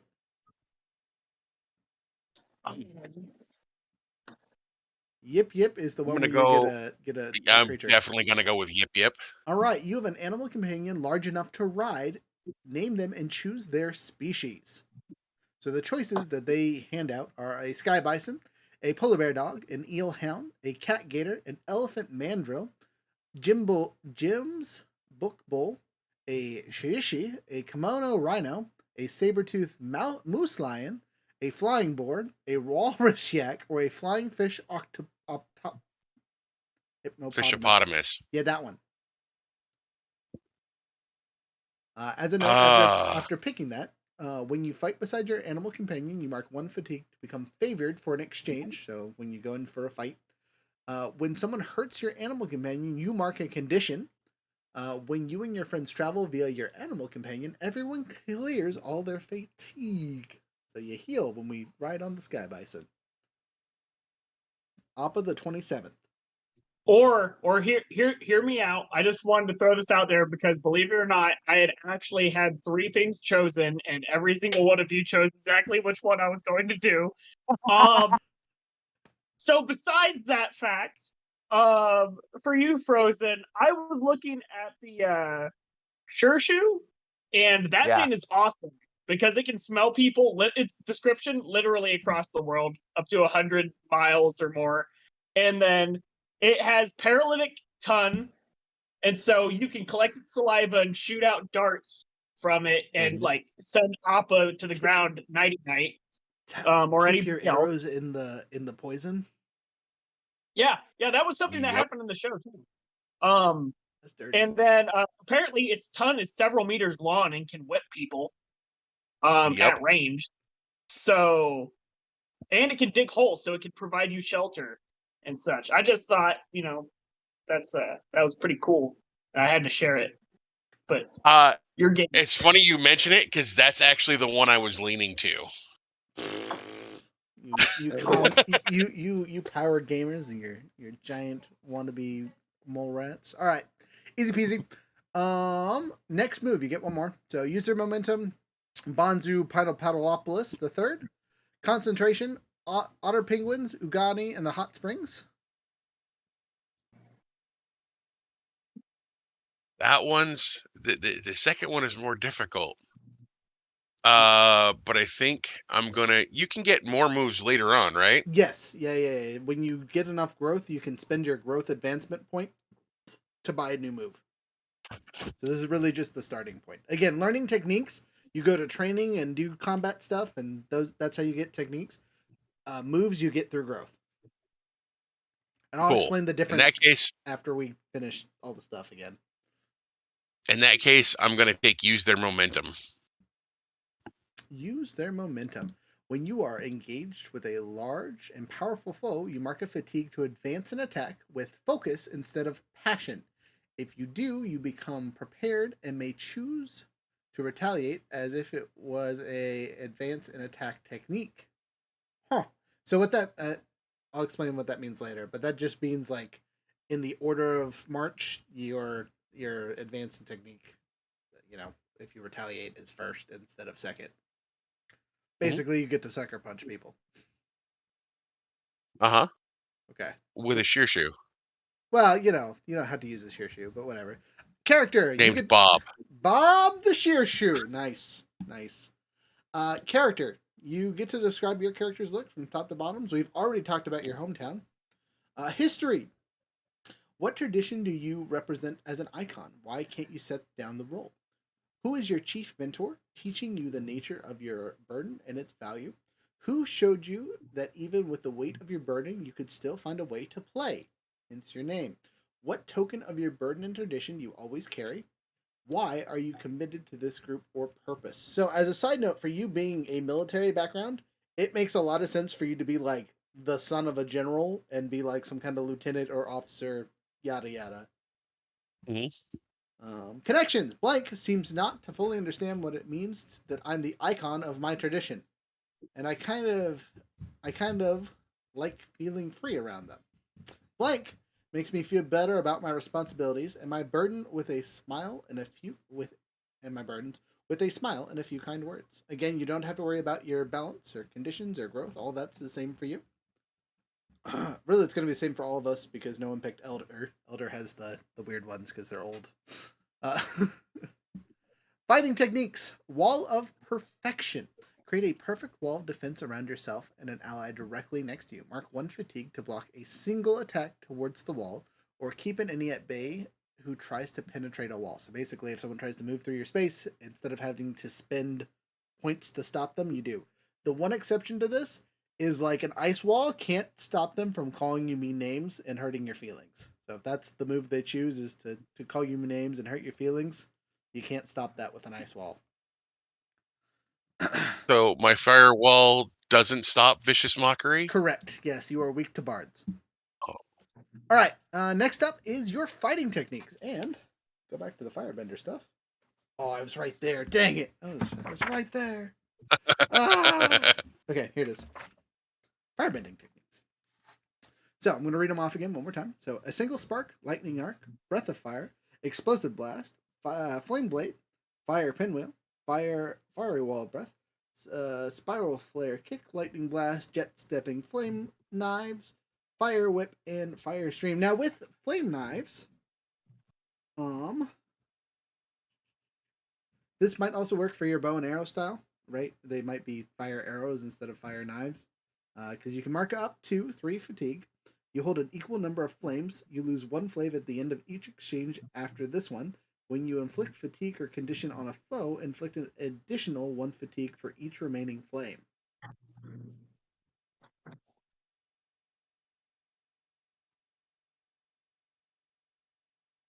Okay, this is going to sound really bad to everybody, but my brain just totally shut off. Okay. And I did not process anything that you said. Okay, so you mark 3 fatigue, so you take off 3 of your own health, or up to, right? You don't have to, but you can take up to 3 of your health. And it basically gives you a boost to your damage for 3 rounds. The first round, you do an extra 3 damage. The next round, you do an extra 2 damage. And the last round, you do an extra 1 damage. So basically, you take 3 damage and can deal out an extra 6. Okay.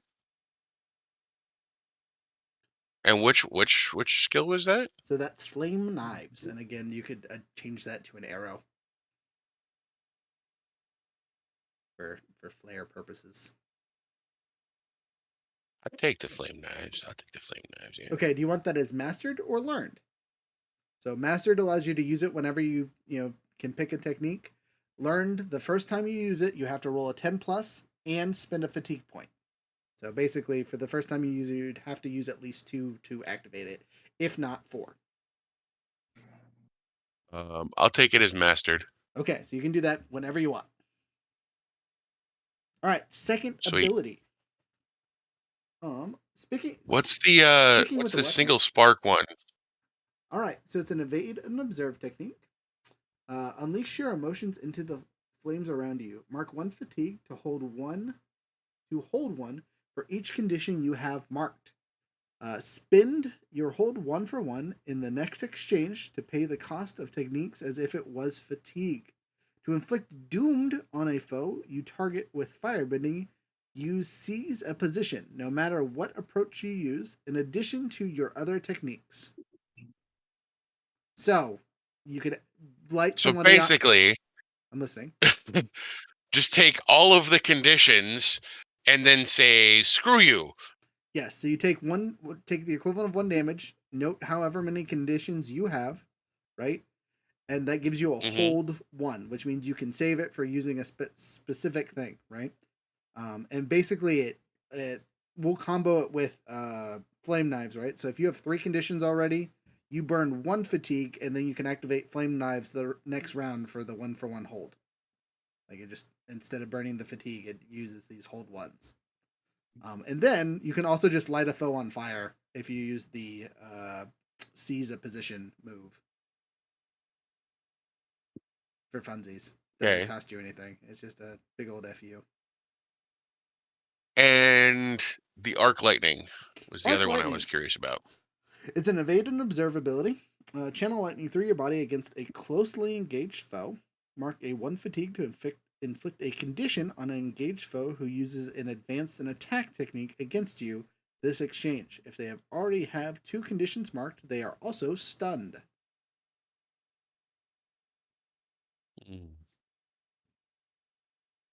And stunned basically immobilizes you for an extended period of time.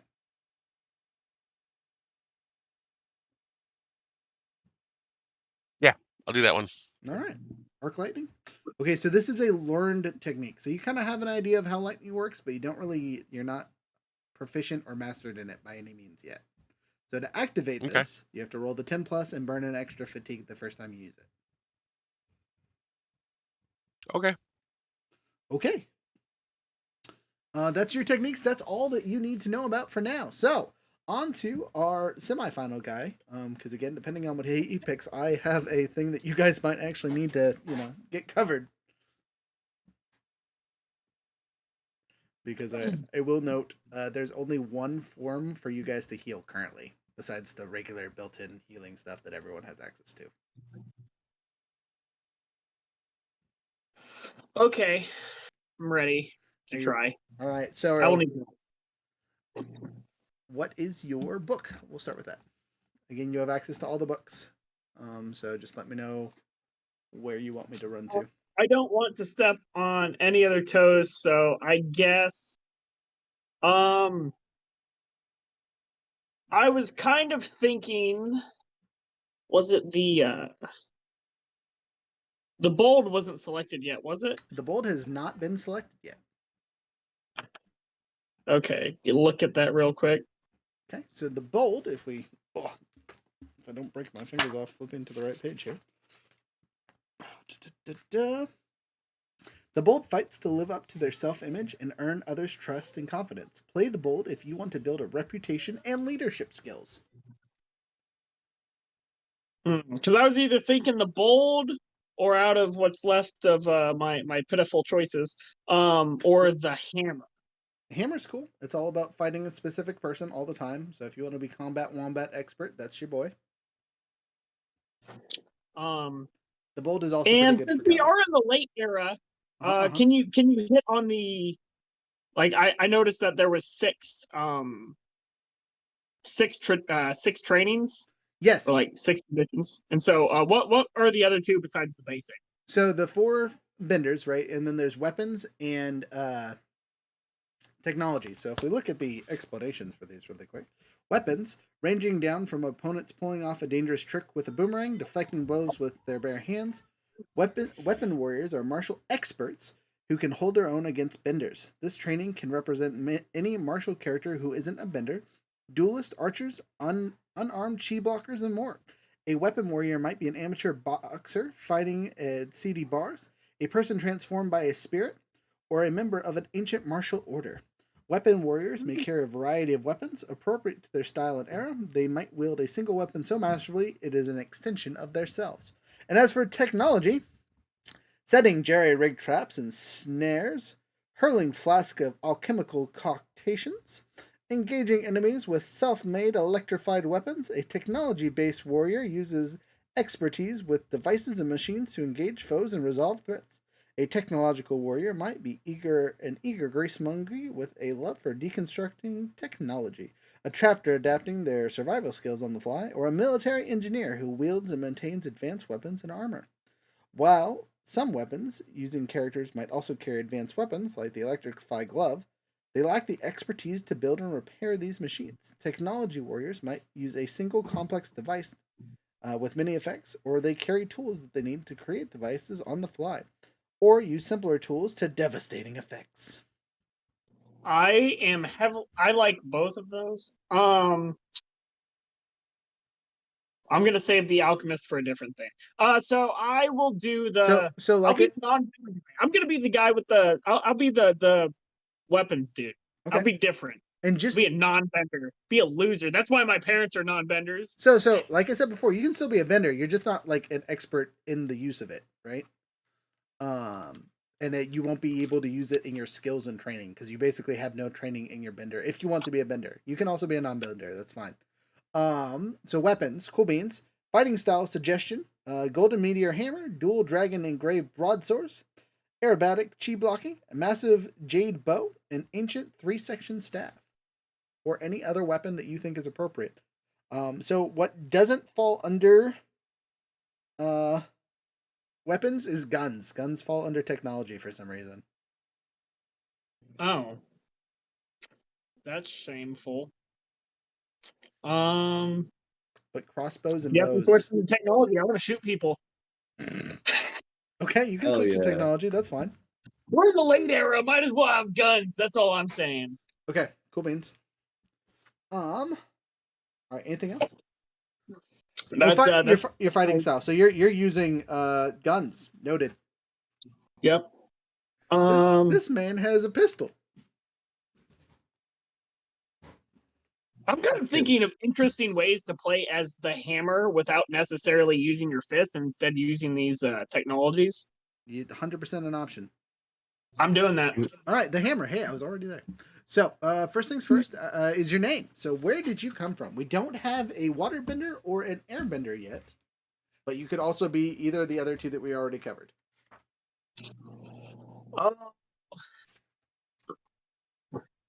I guess I'll start from being a waterbender person, so at least we have somebody with background information on it. Actually, no, I'll be an airbender. An airbender. All right, cool beans. I'm Name. gonna send the fumes of my poisons at people. So, interesting note about you in this era. You will know a specific thing about the airbenders is they are isolationist elitist. Because there are so few of them, they basically are the snootiest people you can think of. Because they are a rare arcane tradition that only the best of the best can be. Is how you were raised. Which might be why you don't... Even me being really shitty at it, I'm still better than you. Exactly, yes. So name. Air nomads traditionally go by a single name with no surname. Usually modified by monk for air nomad men, or sister for airmad women, in reference to the air temples. So, give me a meaning for a name. I'll see if I can find something close. Hindi, Tibetan, and Nepalian are the origin influences of these names. Oh, I was so you don't want me to come up with a word and then you tell me what's similar to it or whatever. Yeah, no, do that. That's good. I was gonna say tornado. Tornado. So air and wind is Anil, A-N-I-L. Okay, Neil. And that's just air or wind. That's not necessarily. Yeah, I wanted something destructive, you know. Okay, so you're from the air nomads. They're not necessarily known for their violent nature. Change it up. So if that's what you want to do, is do tornado or some gust of wind or something silly like that, I would go to Google Translate and translate something into Hindi, Nepal, or Tibetan. Okay, I will. To get your name. And you will be, I assume you were playing a man? Yep. So you will be Monk, whoever. Monk Tornado. Which could be a movie. It's a sequel to Shark Tornado. Which is canon in this universe. Because we're playing in the late era, movies are totally a thing. So as we're playing, feel free to make fun of off-brand names of like C-rated movies and things. The original Avatar show is actually a documentary series. No, not that meta. All right, so your choices for your balance is between force and care, right? Because you care about people, but you want to get things done. Blah blah blah. You have the same conditions as everyone else. Your starting stats are +1 creativity, -1 focus, 0 harmony, and +1 passion. Okay, +1 creativity, -1 focus. Yes. And then you get to pick. And what were the other two? 0 for harmony and a +1 to passion, and you get a +1 to any of these stats to start.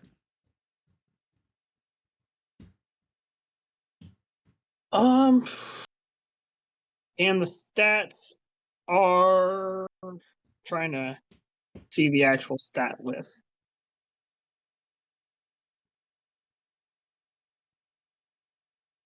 It doesn't have them listed on this PDF. Or oh, here it is. It says CE, creativity, focus, harmony, passion. And I get +1 to one of those. Yes.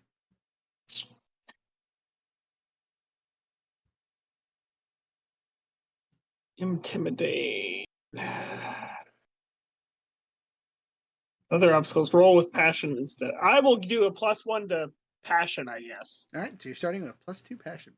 All right, bring them down. You always have an adversary who represents the things you're trying to smash through. Tyranny, inequality, war, larger, more dangerous concepts, to you at least, this one person embodies. Your adversary is someone significant and powerful. Someone who actually deserves the amount of force you can bring and bear down. So you get to pick their name, and then you have a thing you want to do to them. And it comes with some abilities, and then as you go through and fight and change your adversary, It comes with cool stuff. Basically, whenever you do whatever your goal is, you heal up all your stuff and go from there.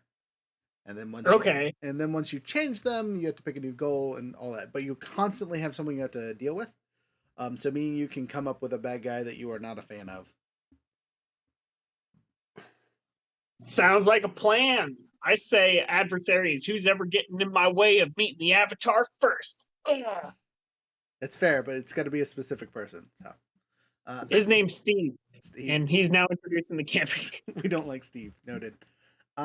So some of that will be part of our inciting event that we did cover in session 1.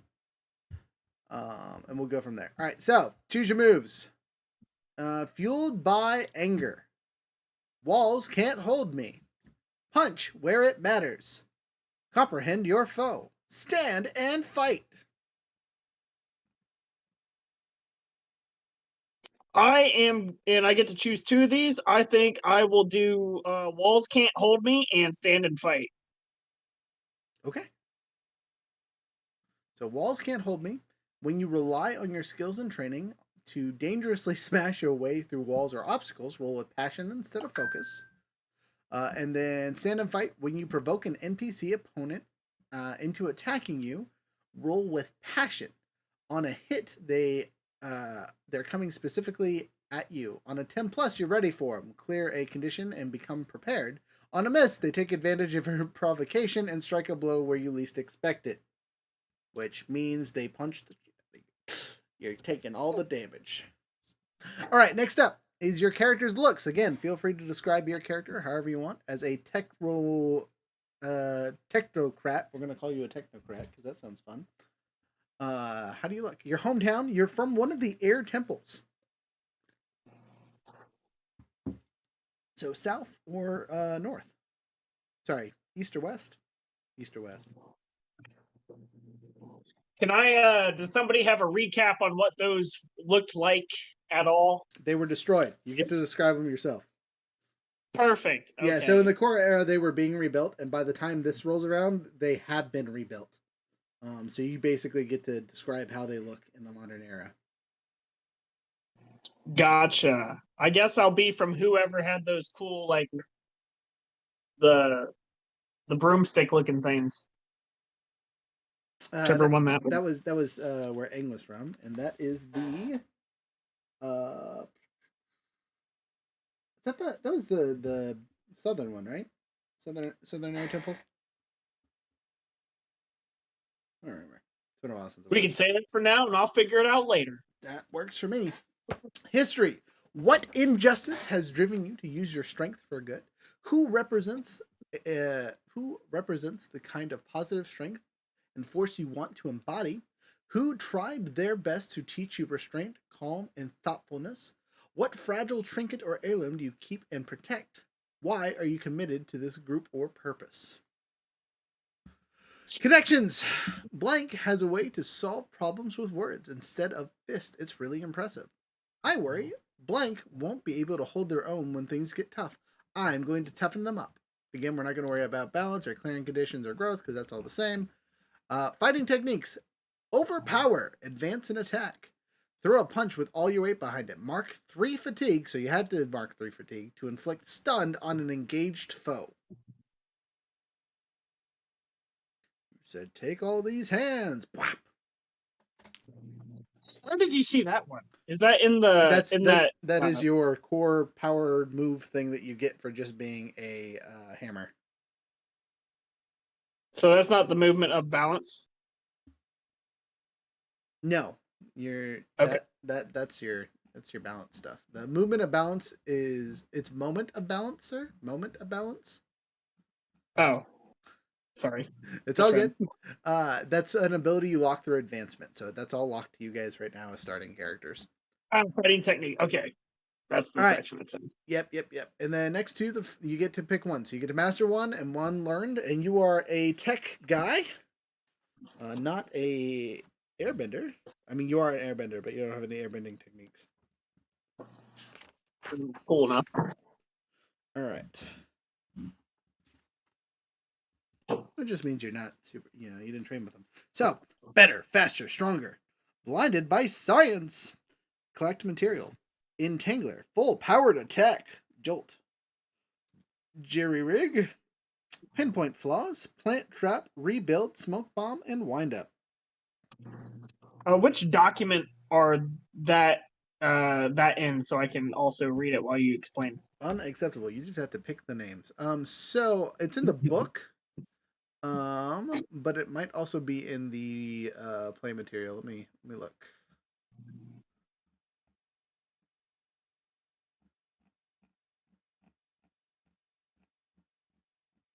Okay, so it doesn't look like oh,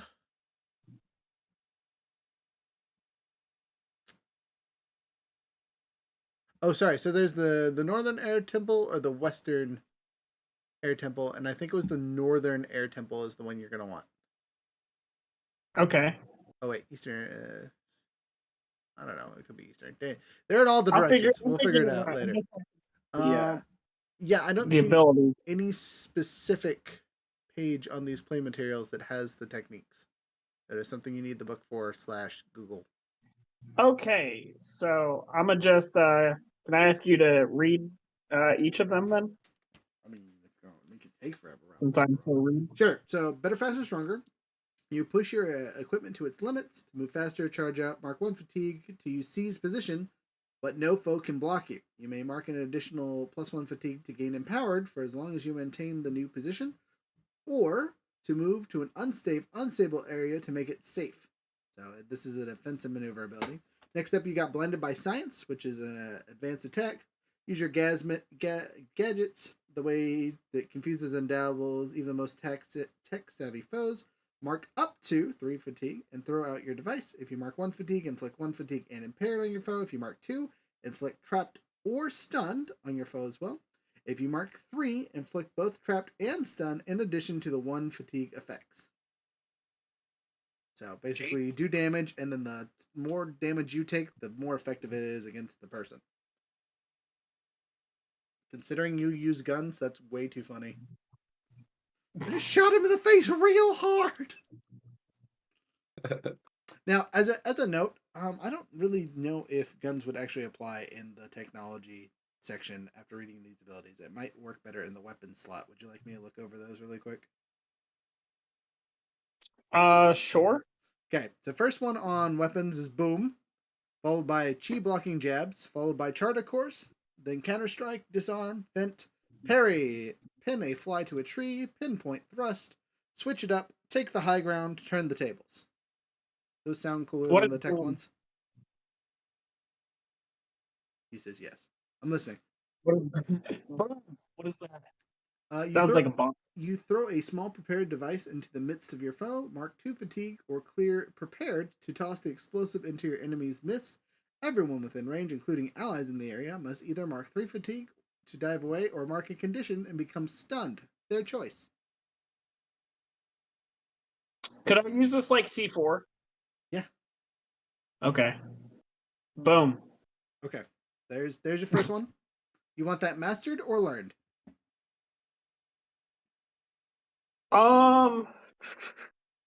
So learn makes it a +1 and master makes it +2, or No. So learn to use it in combat. The first time you have to roll a 10+ and burn a fatigue, and then it becomes practiced. Mastered means you can use it whenever you use a technique. and I only get to select one of these things, right? One of each currently. Yeah, so you get to do a learned and a mastered. I'll do I feel like this would be easier to be learned, so I'll do learned. Okay, cool. And then chi block, and then what's the other thing you wanted? Again, if you're using guns, pin to a tree, fire arrows with perfect accuracy, or shoot shots with perfect accuracy to pin a foe in place. Mark 1 fatigue to inflict the impaired on a target, or mark 3 to inflict the impaired and trapped. There's also disarm, vent, turn the tables, switch it up, counter strike, chart a course. What is Parry. either switch it up or the one before that? Switch it up. Switch up your style. Footworks, weapons, or bearing, causing your foe to second guess your next move. Mark 1 fatigue to become prepared, and force an engaged foe to reveal their choice of approach before you choose yours during the next exchange. What's the one before that? Pin a fly to a tree. Okay, not that one. Next on the list. Pinpoint thrust. After that. Switch it up. No, sorry, you did that one. Take the high ground. What's that do? Move to an advantageous position above your foe. Mark 1 fatigue. Become favored. Ignore all fatigue conditions and negative causes inflicted on you by attacks made against you this next exchange. Become invincible next round for taking 1 point of damage right now. That sounds pretty useful. And which one have we gone into yet? Really? Chi blocking jabs, chart a course, counter strike, disarm, fent, parry, turntables, pinpoint thrusts. Turntables. Turn the tables. Make careful strikes to undermine your foe's advantageous position. Mark 1 fatigue to knock your foe from their position to a new disadvantageous position, inflicting a +1 fatigue. If your foe was favored or prepared at the start of the exchange, you do not mark fatigue. You inflict an additional +1 fatigue, and they lose all appropriate positive statuses. These costs and consequences cannot be canceled. What's up? I'm going to choose the high ground so I can be invincible. Okay. Those are your two, and again, you can get those later. So take the high ground as your mastered technique. You are, again, as an air nomad, that makes a lot of sense. You just like to scoot up walls, get away from things. Okay, now that you have your techniques figured out, go back to the list of stuff. Okay. So, friends.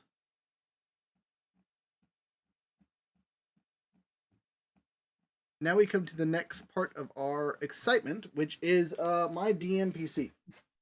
And I'm going to ask you guys as a group, if you're all here. Andrew, you left? There you are.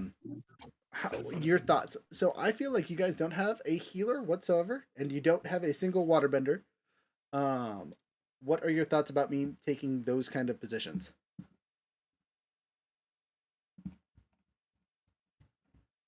Or do you think you can move on without them? I think I hate waterbenders. Just kidding. Damn. Okay. Yeah, let's Are do you already this campaign complex? to go in and beat up Yeah, waterbenders. What did the waterbenders do to It's you? all the waterbenders' fault that the Avatar is dead. Definitely. I think you actually might be right on that one. I don't remember what nation her girlfriend was from, but the Dai Li are definitely Earthbenders. Shh. We don't talk about that. Guys. Flander. Not real. Not real, didn't He's a happen. Tylee agent. Hey, he could be. I haven't really figured that out yet.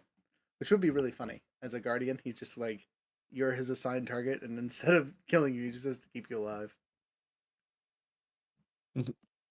He just misread the note and said kill him. He said he wanted him dead. Why is he still alive? What do you mean? I've been keeping him alive for you so you can kill him. That's not what I wanted.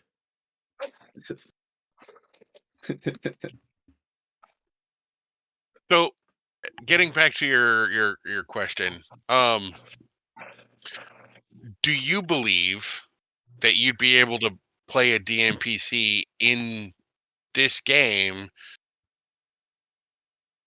without spending a lot of time playing this game By with myself. yourself? Yeah, I feel like the way this is set up, it's going to be really hard for me to do so. And we do have a possible another person coming that could fill that role. Again, we have a couple people on the wait list, but depending on how this session one finagles with the 4/5 of us, this might be our core group. Because honestly, 4 or 5 people is kind of the ideal spread. Well, Yeah. you said you weren't going to kill us most of the time, so I feel like the game just naturally has consequences of actions, and those aren't always being murdered. And that we don't necessarily need another hand at the table. Okay, if that's how you guys feel. Yeah, I'm 'cause kind of leaning that way for- myself. Okay, no hard feelings. yeah. Just want to make sure we were all on the same page. You're not allowed to play. How dare you? If you guys cared what I was going to be a foundling because those are cool. They are kind of cool. Nothing is cooler than the three other characters at the table besides myself, because I was going to be in Okay. those three. So I'm gonna close that so we don't have to worry about it. And open up the play book so we can kind of go through the basics of this system. We're gonna start from basic moves and what a move is and all that fun stuff. I also had the book open so I can explain things a little more detail if you guys have questions. But before we get into that, we're gonna check the time here. We are sitting at the 2-hour mark, almost on the dot. 2 hours, 1 minute. You guys need to take a potty break, go to the bathroom, grab some food, all that fun stuff really quick. This would be a good time before we get into the mind-numbing explanations of how we do stuff and I things. will gladly take that break. All right. How I long have is the a break? bladder. 5 minutes sound good to you guys? All right. All right. Be back in 5 minutes. I'll do my best.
You'll lie.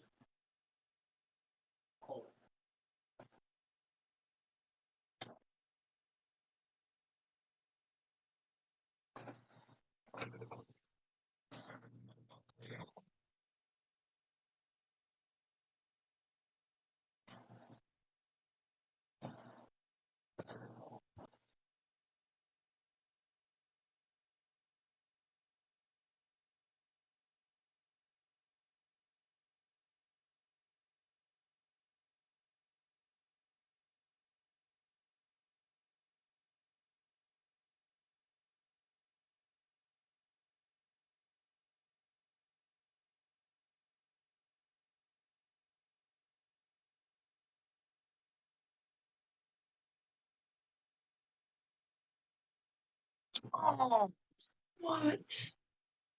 I didn't realize. Stupid.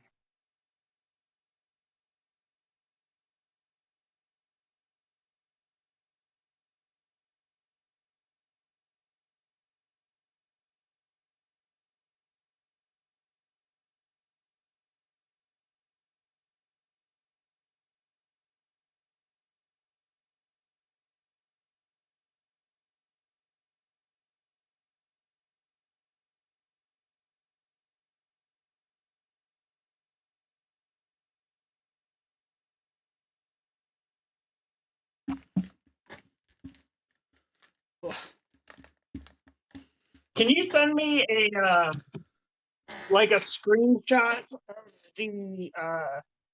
the fighter Page. page and the other page? The tech page. Yeah, I just want to No, like actually like. you just need to trust and believe in the techniques you randomly picked out. No metagaming. Build your character from cool ideas. Gosh. Yeah, give me a second. I'll send it to you. Dude, you want to know what the temperature of my house is right now? Probably like 7 degrees. No, like in my house. What? In your house. It is warmer than 7 degrees, What is but it? it is Huh? 64 degrees in my house. That's quite a bit. I That's have pretty 3 average. heaters on. I hate this. Pretty Okay. average. You know, You're if I didn't gonna have 3 heaters on, that'd be fine. But I have 3 heaters on. There's no reason it should still be this cold. I hate living in a metal box. Stupid. Stop living. It's simple solution. Simple as stop living in a metal box. uh All right, The enclosure. those pages are sent to you. If you can read them, cool beans. If you can't, sorry. Oh man, you just don't know how to turn on lights. That's cool. I do. That was just how it came out in the pictures. I'm sorry.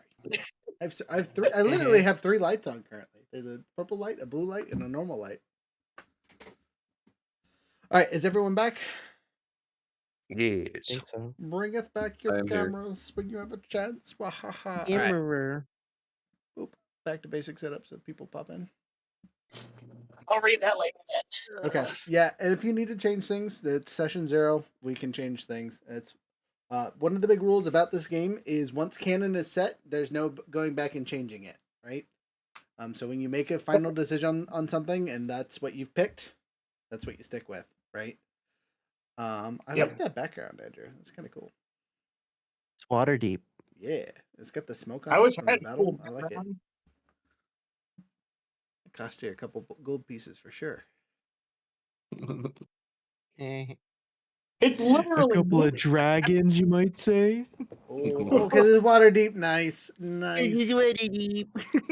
All right, so do you guys understand what moves are in essence? There's a difference between moves and techniques. No. No. Okay, cool. Good. I'm just gonna That's come out and say no. all right. Cool. That's all right. I think Give me a second. techniques, I see they're listed as combat techniques, so Yes. it should just be for fighting, right? Correct, but you can also use moves in combat. Between Yeah. engagements and things like that. And we'll get to combat after this. So, a move is an action with a trigger and one or more outcomes that move the game forward. The trigger tells you how and when to make that move. When you push your luck in a tricky situation or when you assess a situation. If you meet the criteria of the move's trigger, you make that move.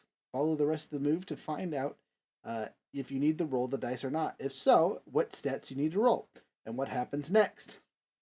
Some of your guys' player books give you moves or give you a bonus to moves instead of having a trigger, right? So the ones that gave you like the +1 to thing, there's that move doesn't do anything else special for you besides you get that constant +1. Other moves have an ability attached to them, again, like some of the moves you have in your player books. There are basic moves, which are in the play materials, which we're going to go through really quick and explain together. There are balance moves, and then we'll get into combat exchanges. So, there's also custom moves, right? If you feel like you're trying to do a quote-unquote move that should have some kind of cool effect, and it doesn't fall into one of these other categories, we can make a custom move. If it's something you want to pick up from learning a technique or something like that, also allowable. But moves are the narrative reason for moving things forward.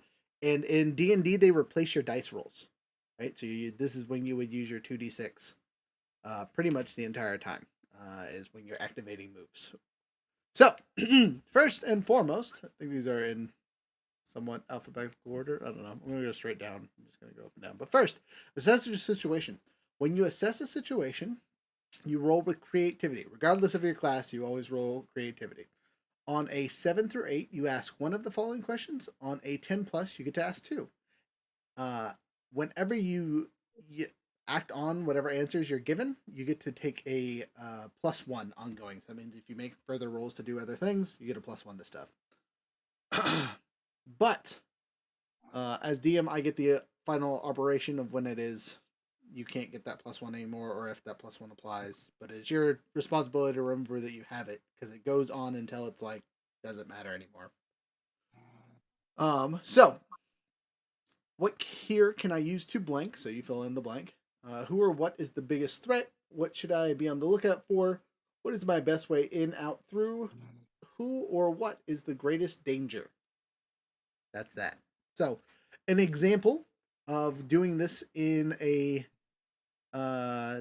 scenario, right? Strong. How do you say your name again? Andrew, what's your character's name?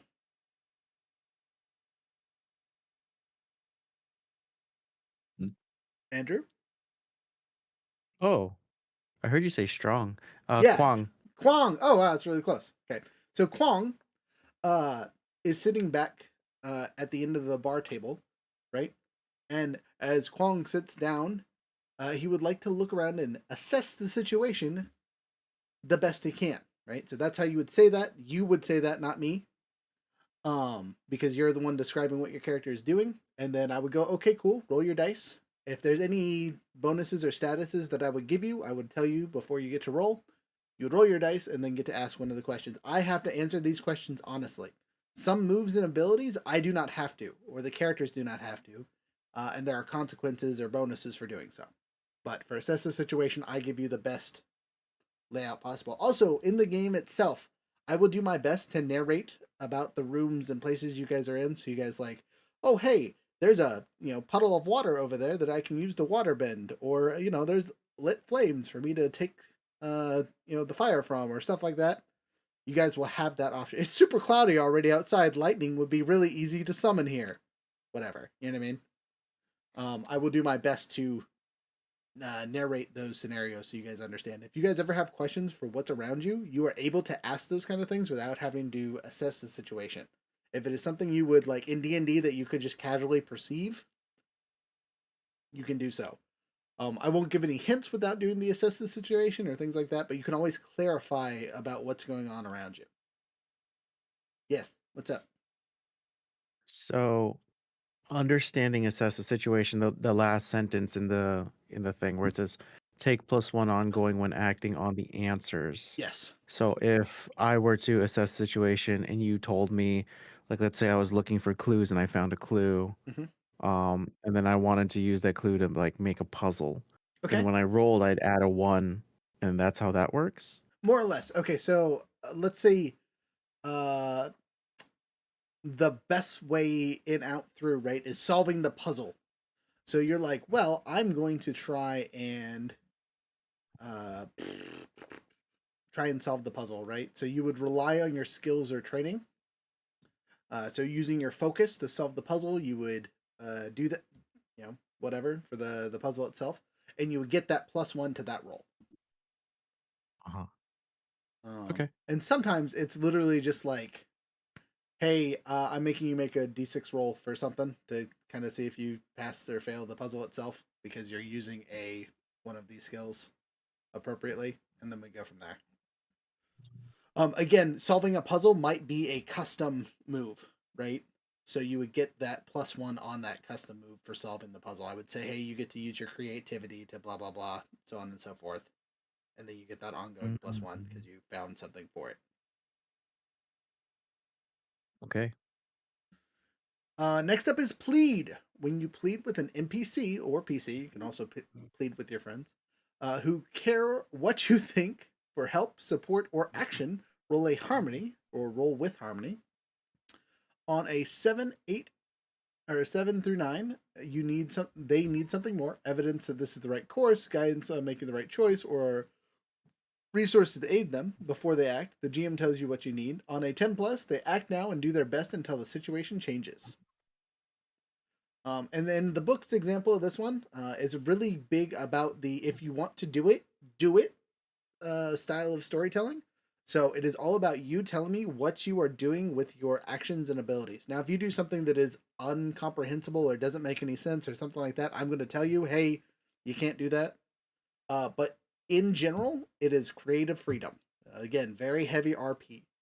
So be prepared to think on the fly for a lot of this stuff as we're going along. Next up is help.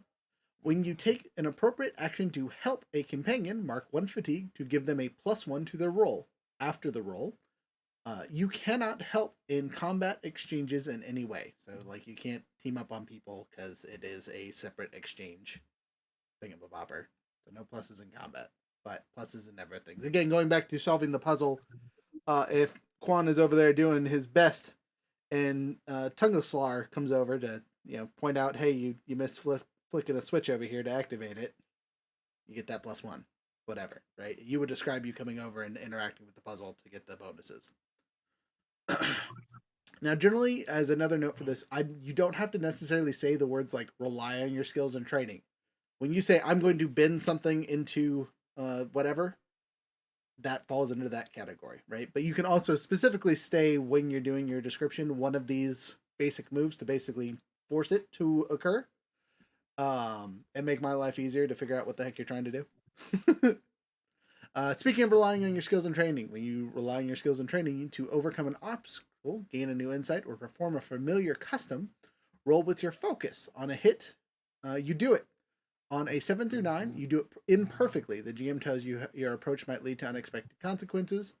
You get to accept those consequences or mark a fatigue. So you get a choice. You can say the DM says what happens, or take one. On that note, I should probably mention all rolls have a soft success and a hard success. So that 7 through 9 is that soft success. So you succeed on the thing, but there's a downside to it somehow. As a group, I'm going to ask you guys, you also want a soft failure, because it is not built in. Most of the things are you fail and things happen. But you want a built-in soft failure. And or hard failure. Well, that like you don't like you just don't succeed. There's not really any negative besides the fact that you didn't do what you wanted. Not always. It really depends on the move and what you're trying to do, some of your techniques, all that fun stuff. The failure can be very bad, right? And in my thought with this is but then that wouldn't be a failure. Huh? It is what it is.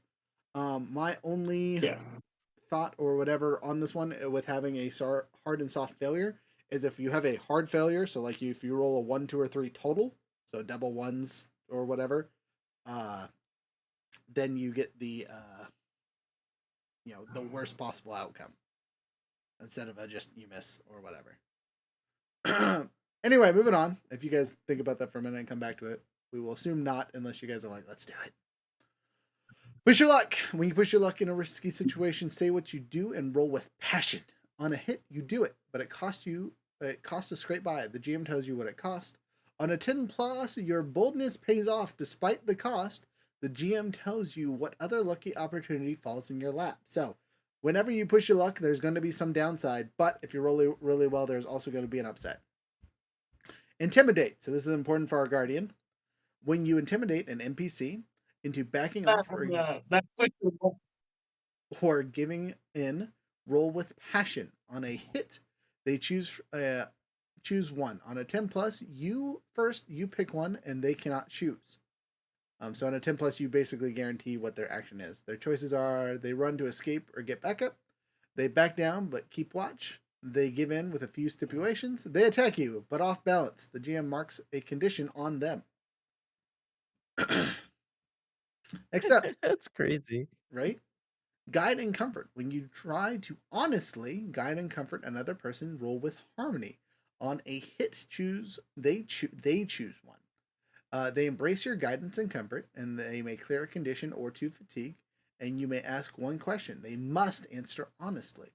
When if they shut you down, they inflict a condition on you, and you shift their balance in response.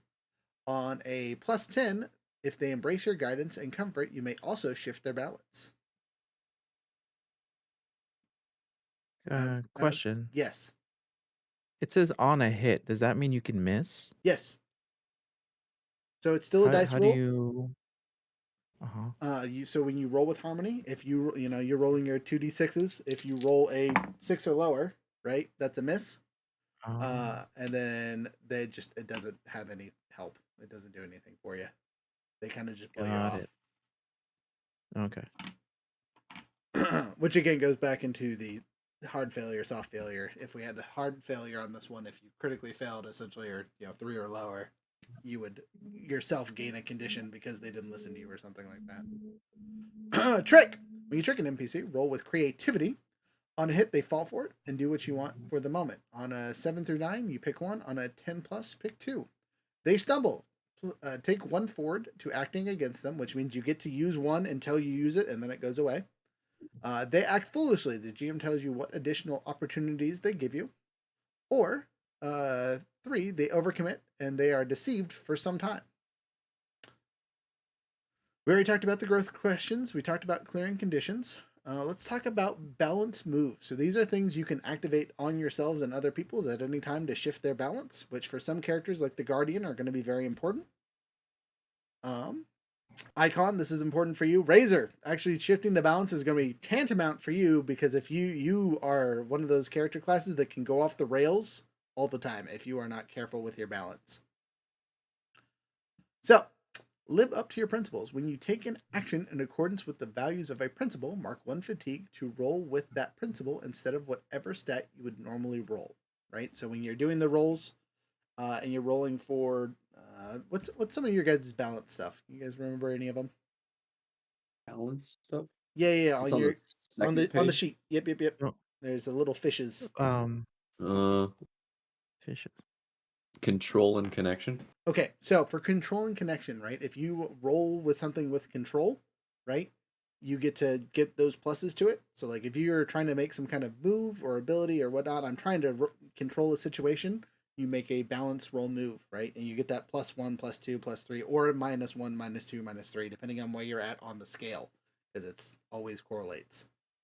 Okay, so it'd be like taking charge or like making people do things. Yes, kind of? for your character, very much, right?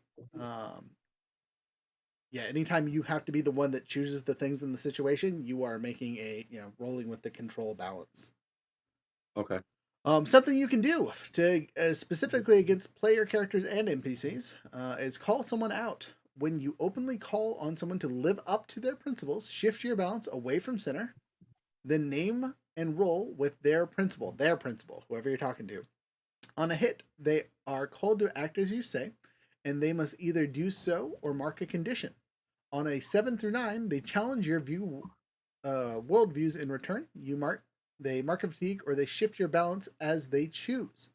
Sorry, you mark a fatigue, or they shift your balance as they choose. On a miss, they can demand that you act in accordance with one of your principles instead, mark a condition, or act as they request. So when you call someone out, it could go really well, and they can do what the heck you tell them to, and so on and so forth. Or they could turn it around on you, and then you have to listen to them. Following, when you deny a call out, so if an NPC starts this silliness, you deny an NPC calling on you to live up to your principle, roll with that principle. On a hit, act as they say or mark 1 fatigue. On a 10 plus, their words hit hard. You must also shift your balance towards the called on principle. On a miss, you stand your ground, strong, clear a condition, clear 1 fatigue, or shift your balance, your choice. So on this style, when you deny a call out, you want a low roll, because you don't want it to happen. Or maybe you do. Again, sometimes you want to move your character one way or the other. Okay. Resisting shifting your balance. When you resist an NPC shifting your balance, on a hit, you maintain your current balance in spite of their words or deeds. On a 10 plus, choose 2. On a 7 through 9, choose 1. So you can clear a condition or mark a growth by immediately acting to prove them wrong. Shift your balance towards the opposite principle. Learn what their principle is, if they have one. If you already know, take a +1 forward against them. On a miss, they know just what to say to throw you off balance, marking condition, and the GM shifts your balance twice. So basically, if you get a call out and they succeed on that, you can also still just deny the call out to then have follow up from there.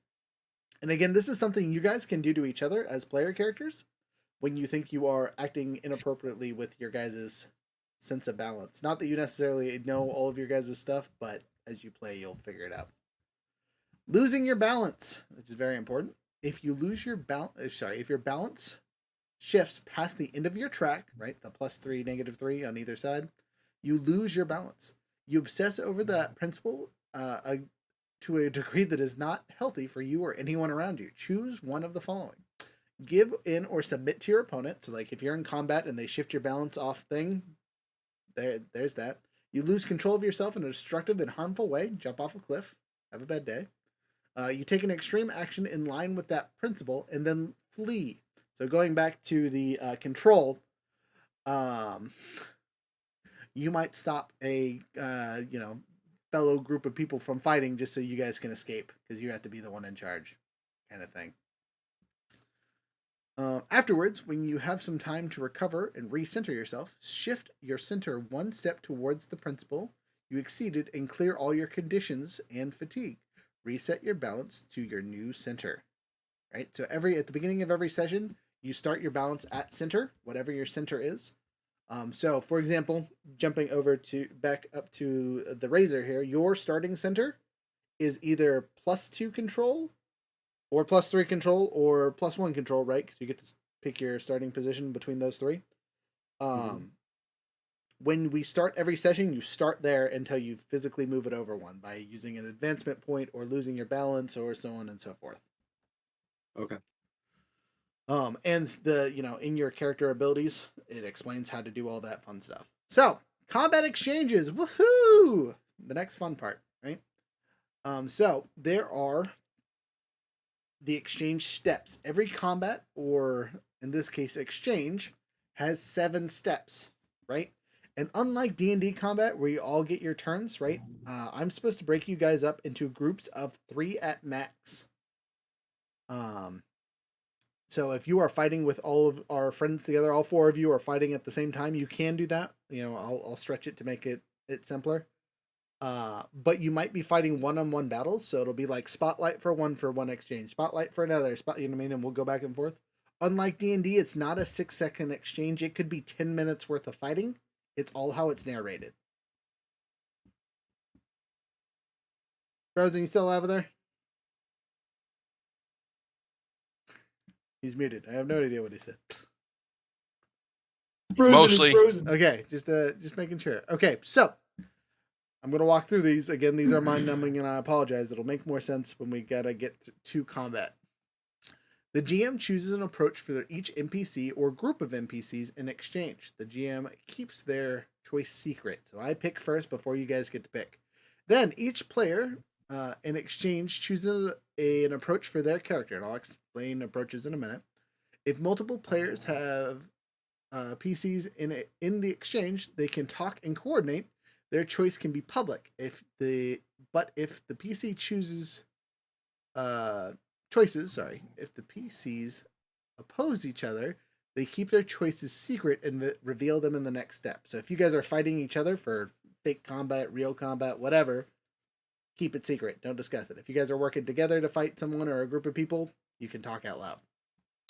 Next up, the GM reveals what they choose for each NPC, and the PCs opposing each other reveal their previously secret approaches. All combatants who chose defend and maneuver go first. Then follows is all combatants who chose attack and advance go second. And last but not least, all combatants who have chose evade and observe go with that choice. All characters who lose their balance or are taken out resolve those results now. After the exchange, the full effects of a character's being taken out or losing their balance resolve outside fight exchanges. When a PC is taken out, they are unable to act anymore. The exact details of how they are taken out can be set up outside of the fight exchanges. But almost always, a PC being taken out is a golden opportunity for the GM to make another move, which is one of my special moves that you guys don't have to worry about. If multiple combatants want to keep fighting, then another exchange ensues. This also covers situations on which one side wants to only defend or evade. If only one combatant or one side of the combatants wants to keep fighting to the extent that their targets won't even resist incoming attacks, then no exchange is needed. The attacks simply inflict the fatigue and conditions on their target. So if you're fighting someone who can't fight back or won't fight back, you just hit them. If no combatants are engaging each other, there is no need for an exchange at all. If combatants on one side of the conflict are defeated, unable to continue fighting anyway, then there is no more need for exchanging. If they can't fight back, stop punching them. So, stance moves. When you resolve your approach, which again I'll talk about the techniques for fighting in a second, roll with the appropriate stat. So when you defend and maneuver, you roll with your focus. When you advance and attack, you roll with passion. When you invade or observe, you roll with creativity or harmony, your choice. Right? So it's almost like rock, paper, scissors, except for scissors does not beat rock. There's defend, advance, evade. Right? That's the order, always the order, all that fun stuff. On a 7 through 9, one basic or mastered technique. On a 10 plus, choose from the list instead. Mark 1 fatigue to use a learned technique. Use 1 practice technique. Use 2 different basic or master techniques. Right? So we go back into the combat techniques that you guys have learned. Right? The master techniques and the basic ones that everyone can use that we'll talk about in a second. You can use 2 of them at that point. So if you roll 10 plus, that's the advantage rolling the 10 plus. On a miss, you stumble, but you can shift your balance. So you can only use techniques whenever you roll high on your dice. Correct, unless they're mastered or basic. On a miss, you stumble, but can shift your balance away from center to use one of your basic techniques. For PCs or NPCs, NPCs always use a number of technique equal to 1 plus their balance rating chosen by the GM. Statuses, we'll get to that in a second. So basic techniques, right? These are stuff that you guys can do anytime you're in combat. So with the defend and maneuver, you can ready, which you mark 1 fatigue to ready yourself or your environment, assigning a clear fictional appropriate status of nearby characters to yourself. And again, we'll go over statuses in a second. Retaliate, steel yourself for their blows. Each time a foe inflicts fatigue, a condition, or shifts your balance, this exchange, inflict 1 fatigue on that foe. Again, jumping over to the Guardian, your special ability that you picked up allows you to kind of amplify this a bit. Seize a position. You move to a new location, engage or disengage with the foe, overcome a negative status or danger, establish an advantageous position, or escape the scene. Any foe engaged with you can mark 1 fatigue to block this technique. So, jumping over to our Razor, when you use your jump jets, your seize the position is significantly better, and it hurts people. So, you know. Advance and attack. So when you roll with passion, you can do a strike. When you strike a foe within reach, force them to mark 2 fatigue. Mark a condition or shift their balance away from center. So again, you could do any one of those 3 effects. Oh, sorry, their choice. They get to pick what they want. They mark 1 fatigue instead to hammer them with your blows. So you can do this, forcing them to mark 2 fatigue or strike where they are weak, inflicting a condition. So when you use a strike, if you take a damage, you guarantee that they either take 2 damage or take a condition. And again, full conditions are bad, and NPCs have them, so on and so forth. Pressure! Impress or intimidate a foe. Choose an approach. Your foe cannot choose that approach next exchange. So if they've just been defending and whatnot the entire time and getting their thing first every single round, you can do that, and they won't be able to do that again. Smash! Mark 1 fatigue to destroy or destabilize something in the environment, possibly inflicting or overcoming a fictionally appropriate positive or negative status. Evade and observe. You clear 1 fatigue. 1 fatigue off the bat. You get to clear it. It comes back. You heal a little bit. And then you roll with creativity or harmony, your choice. First up is test balance. You then mark a fatigue to challenge and engage foe's balance. That's what their principle is. They must answer honestly. If you already know their principle, instead shift their balance away from center by questioning or challenging their beliefs or perspectives. Basically, shit talk until they hurt themselves. Next up is hinder or bolster. You aid or implement a nearby character, inflicting an appropriate status. Again, we'll get to statuses in a second. And then commit. Recenter yourself amidst the fray. Shift your balance towards one of your principles. The next time you live up to that principle, you do not mark a fatigue. So, statuses. There are 1, 2, 3, 4. There's 8 of them. right? 4 negative, 4 positive. The negative ones are doomed. You're in grave danger. Mark 1 fatigue every few seconds or each exchange until you free yourself. This is you catching on fire, being crushed to death by rocks, all that fun stuff. Things that'll kill you eventually, kind of thing. Impaired. You are slowed or off balance. Mark 1 fatigue or take a -2 to all physical actions. / choose 1 fewer for the PCs. For NPCs, they get 1 fewer technique. Trapped. You're completely helpless. You must mark a combination of 3 conditions or fatigue to escape. Unless you have some kind of cool ability that lets you escape abilities and conditions, whatever. Stunned. You're caught off guard. You can't act or respond for a few seconds or until you steady yourself. Positive statuses. Empowered. Your abilities are naturally stronger in this moment. Clear 1 fatigue and at the end of each exchange. Favored. You are ready for the circumstances. Choose an additional basic or master technique in the next exchange, even on a miss. So you could get up to 3 the next thing if you have favored. Inspired. You're ready to stand for something. Clear inspired. Clear the inspired to shift your balance towards a principle of your choice. So basically, if they start shifting your stuff and you don't like it, you can be inspired and go back to where you were. Prepared. You're ready for what's coming. Clear a prepared to take a +1 to appropriate roll after the roll, or avoid marking a condition. Also, sometimes you need prepared to use some of your techniques. Also, some of the other techniques that you guys could pick up, you might need a negative status or a positive status to use. Like blood blending stuff, you need to be empowered to use. And you guys can gain these statuses from combat, the environment, all that fun stuff. When I start these kind of things, I will tell you. So you guys have a chance to know if, hey, everyone's empowered or one person's whatever. You know what I mean? Okay. So.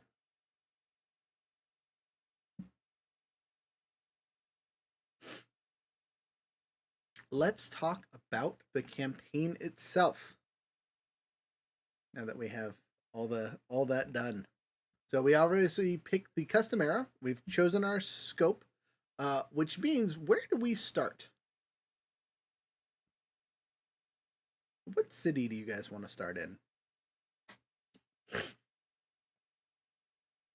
Or do you want to come back to that after we kind of talk about the other things first?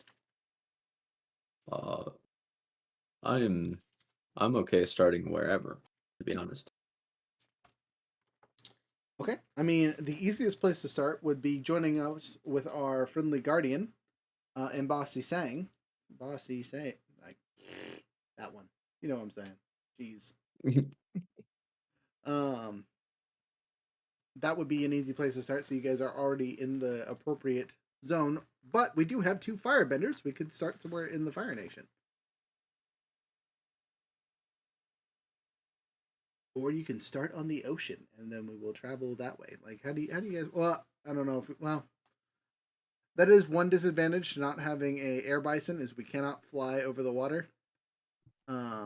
As cool as the super dog lizard is, it cannot swim with us on it.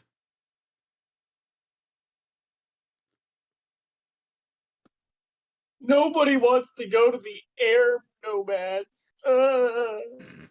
We can start at an air. Mountain. So, whatever.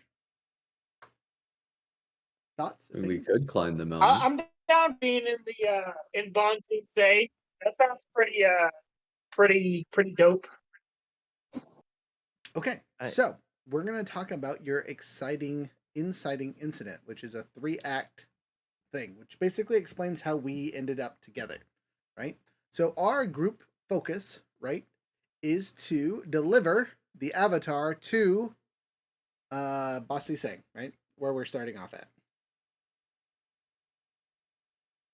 We could also say to rescue, whatever, you know. But that is our group focus currently, right? Certainly. So our location, our starting incident is going to be in Bossy Sang. Like, am I saying that right? I feel like I'm saying it wrong. Bossing Say. Bossing Say. Okay, I'm saying it right, I think. Someone Yeah. correct me later. Act 1. So, there are 4 choices. Do you guys want to leave this kind of up to chance, or do you want to pick them out specifically? Wait, shouldn't we do our connections first? Oh, yes, you guys can totally do your connections first if you want to do that. So the suggested bit for this is we go around the table and kind of explain our characters a little bit, so you can have an idea of who you think would be in those positions. You suggest their name, and then yes or no from that person. If they say yes, you're good to write it down. Okay. So I have two connections I need to fill out. I need to have a ward, someone who would benefit from having someone watching their back. Like it reads, blank is my ward. They need me to have their back. End of story. So is there like a blank that I can fill because the function of my character really is to take hits. So is anyone like potentially soft? The airbender. Yeah, that was gonna be my first suggestion. So Airbender, have you would be figured like out your name? hammer. I thought he was the tornado something. Monk tornado. Have a duel beat up people. Say what? I wouldn't be opposed to having somebody there to help me beat up people, or be the shield in front of me whenever I'm blasting foes. Yeah, it understanding where your character kind of was being put together. It looks like Hammer Guardian works together pretty well. So I was thinking that might be pretty neat. In the case of someone who is my ward, you can do call on you to live up to your principle for free on me, and you can get a +1 on me whenever you do that. And then at the end of the session, I had to ask myself questions about you. And then if I do that, then I can get bonuses on like the next session. So it's very significant that our relationship builds during sessions is the thing. And there's the potential that if our relationship sucks or if I roll bad, then I actually dump you and pick up a different ward. So yeah, so just because we're saying this out loud doesn't mean like this is gonna happen because the dice could totally like give you the boot. So Yeah, you roll 3 on the first session. It's like, oh, that was over fast. I thought we were gonna be friends. Just kidding. You suck. yeah, Okay. it's like Yeah, that sounds like. It's an interesting thing. It's something like either, I didn't know oh, this they was don't so need me anymore, they're real. doing great, or we're pissed at each other, something like that. Okay. All right, so that's your one So, connection, and we'll kind of go around the table so everyone will get 2 chances. Oh, cool. All right, I'm done then. All right, next up, Renee, Lobo. My first connection is someone who can like connect with other people openly, freely, and easily, and I wish they would show me how. Somebody who's like the people, you know? None of you guys picked like happy demeanors. BT dubs. You're all just a bunch of hard asses. I wouldn't say I'm a hard ass, more like a business type, you know? Yeah, Frozen professionalism. pick like happy-go-lucky. I was gonna say, to be fair, timeline speaking, like there was that huge turmoil, civil war kind of period that when we were all like still kind of young, right? Yeah. We're in the worst timeline. Had to get tough. Somebody murdered my grandma. Grandma got ran over by a reindeer. Made me tough. Grandma by her hubby. Well, I don't fit That's that connection. that's what at I all, need so is that's someone not to teach me how to, not be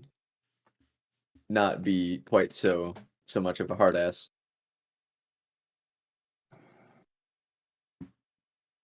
We're missing our caring waterbender, is all this is telling me. I'll be fine. So everybody could just have a relationship with my character. that is an option. You can fill multiple roles. DM might suggest. Frozen, isn't that your character? as a ironic twist, because he's Yeah, so you both harsh, are firebenders. it might be that exactly kind of a tag along that way. As he gets along with other people, you might misinterpreted that as he like gets along well. Just being able to talk to people and give them directions on things is good comparatively. You're like, I wish I could do that, and he's literally just like shouting orders or yelling at people or something. I wish that were me. That's so personable. I want to be able to tell people what to do. He should teach me. Like that kind of thing. Yeah. Something along those lines. Frozen, how's that sound for your character? Does that make sense? What do you mean? Silence is compliance. Are you okay with him putting your name down in that spot? As him looking up to you as a quote unquote people person?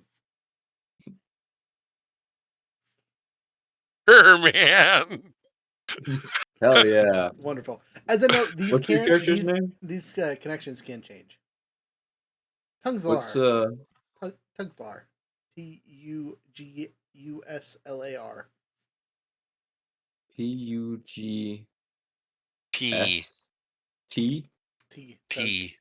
Tug us lar. Tugsler. Tugsler. One of them. We need to get that drive filled out, eh? Hey, yes, we will fill out the drive post video so we can not display it in front of everybody yet. Which means we will probably end the session a tad early, so we can do all that and talk about I have power. the other stuff. Thanks. Here, let's throw some memeage in this video because we haven't played any sound bites yet, and I don't have any avatar sound bites yet. So we get that. Hey, You just got that's to have pretty like good. some- It's time to stop. You just gotta have the whoosh sound. There is a wind scroll in one of the sound effect abilities. Anyway, Frozen, it's your turn. What's your first connection? Who's it going to be with? Does it have to be with somebody? Yes, it has to be with the PC. This is explaining why you guys are friends. But none of my connections say that it has to be with a PC. The book does. I'm pretty sure the book just says that it's a suggestion. Oh man, he gonna hate me. He gonna kill me. What are your what are the connections for what you chose?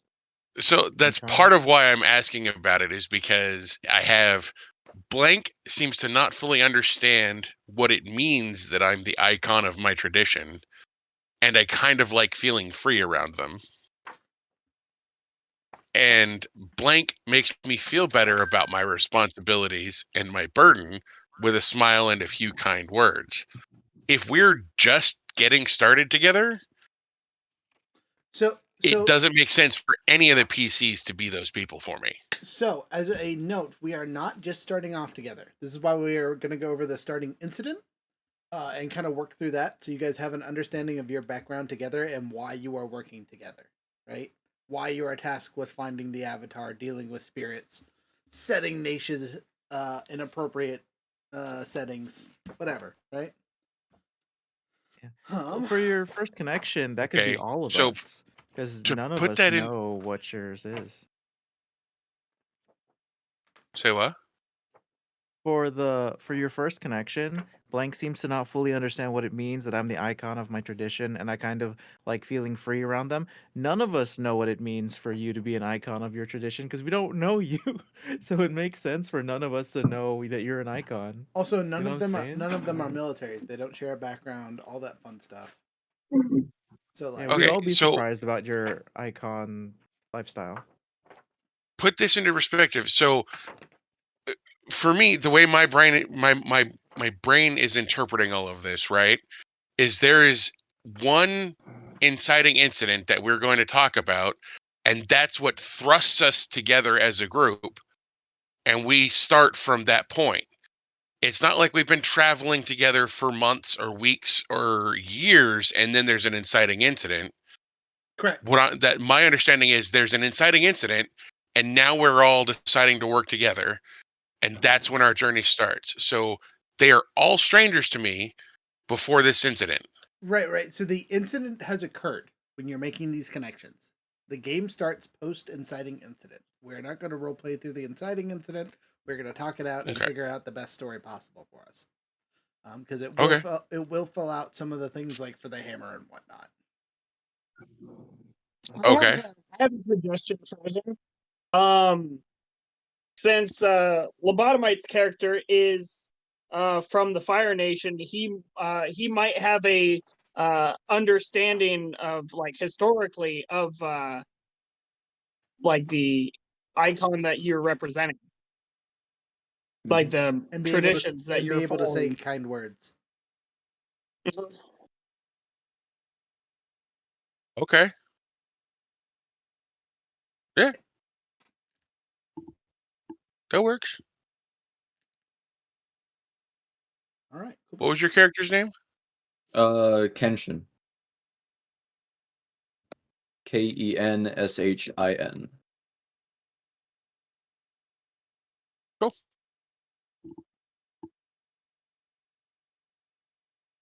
Okay. Sweet. Younger. Mwahaha! I finally found the connections on my page. It took me like too long. Oh, this is not mine. These were the icons connections. My connections. Pretty sure this is mine. Yeah. Blank has a way to solve problems with words instead of fists. It's really impressive. So, I'm trying to see which one of you individuals would be the quote unquote least physically combative.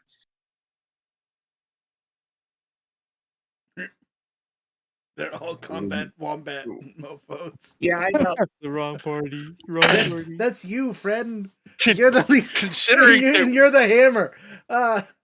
one of the things I cannot do is run from a fight, I ain't your guy. I ain't that guy. I was thinking Frozen was my guy because the way he talks to animals is really impressive.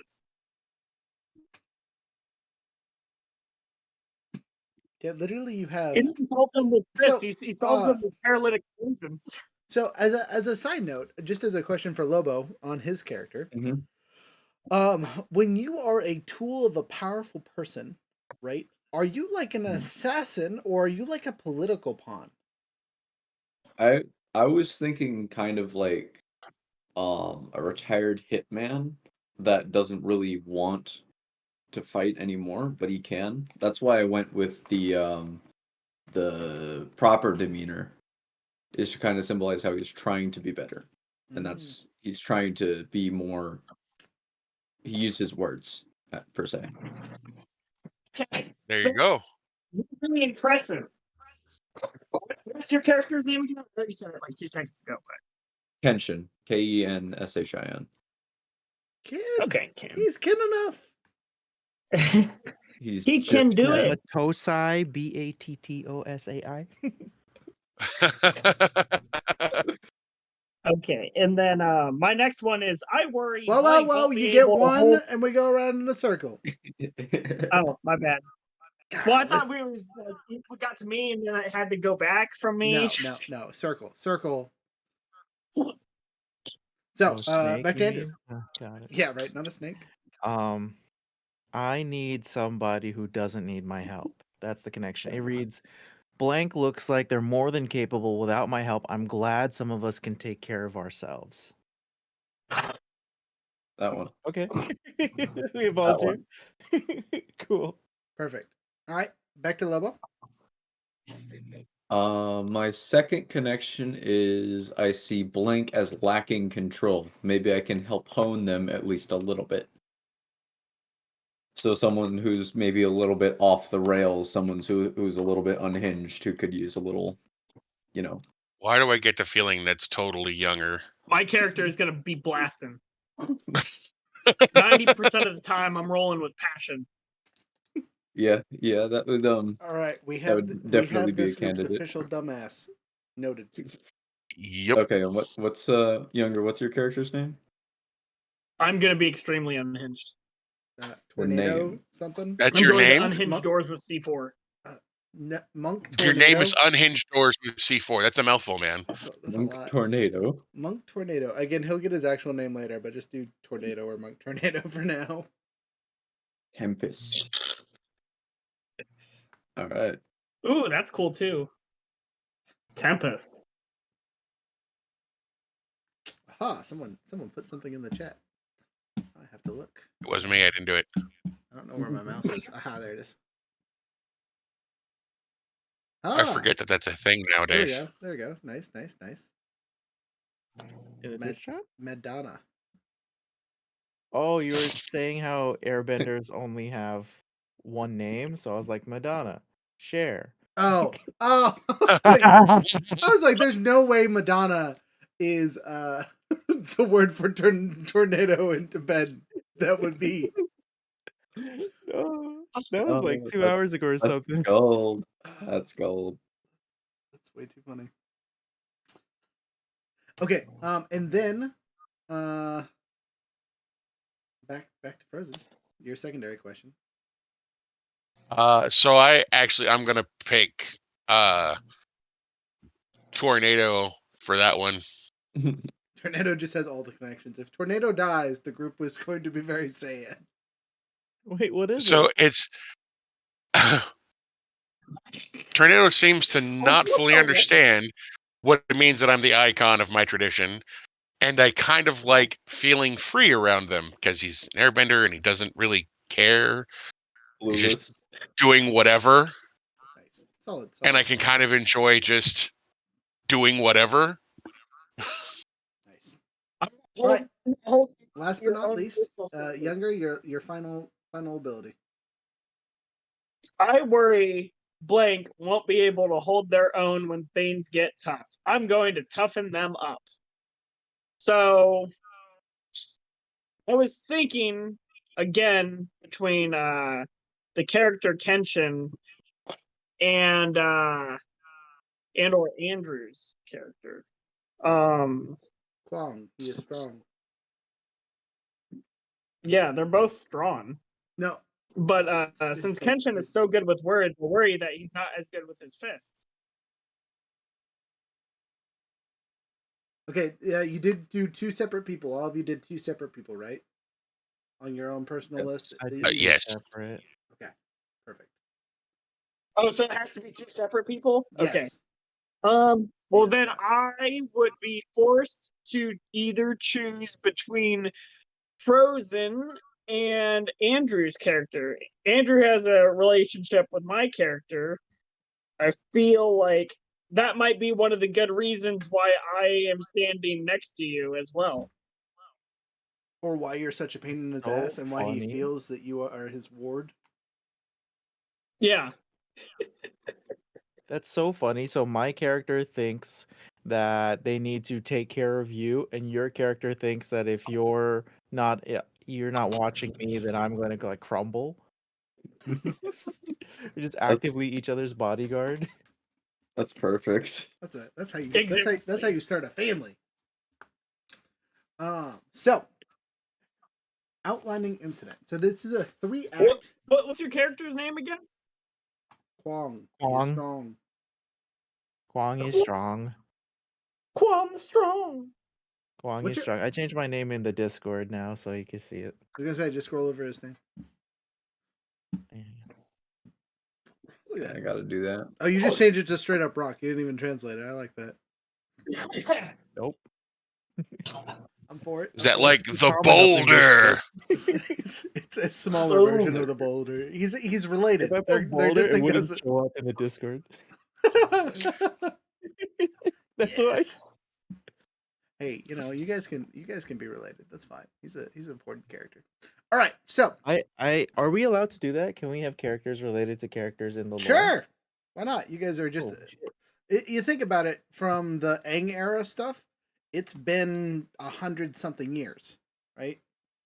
But since Avatar Aang was around, or 80, 90 years, that means there's 4 generations of possible growth with families.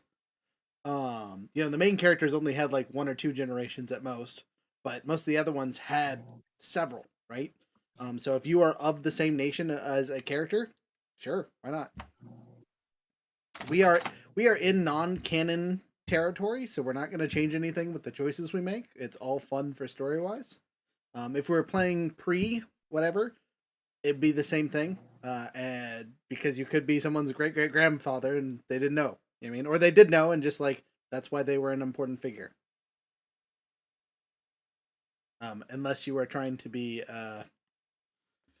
the Fire Lord's godfather, because their lineage is kind of locked down. Been the same for a while. Just saying. Fire Lord's godfather. You come to me in the eve of the burning sun.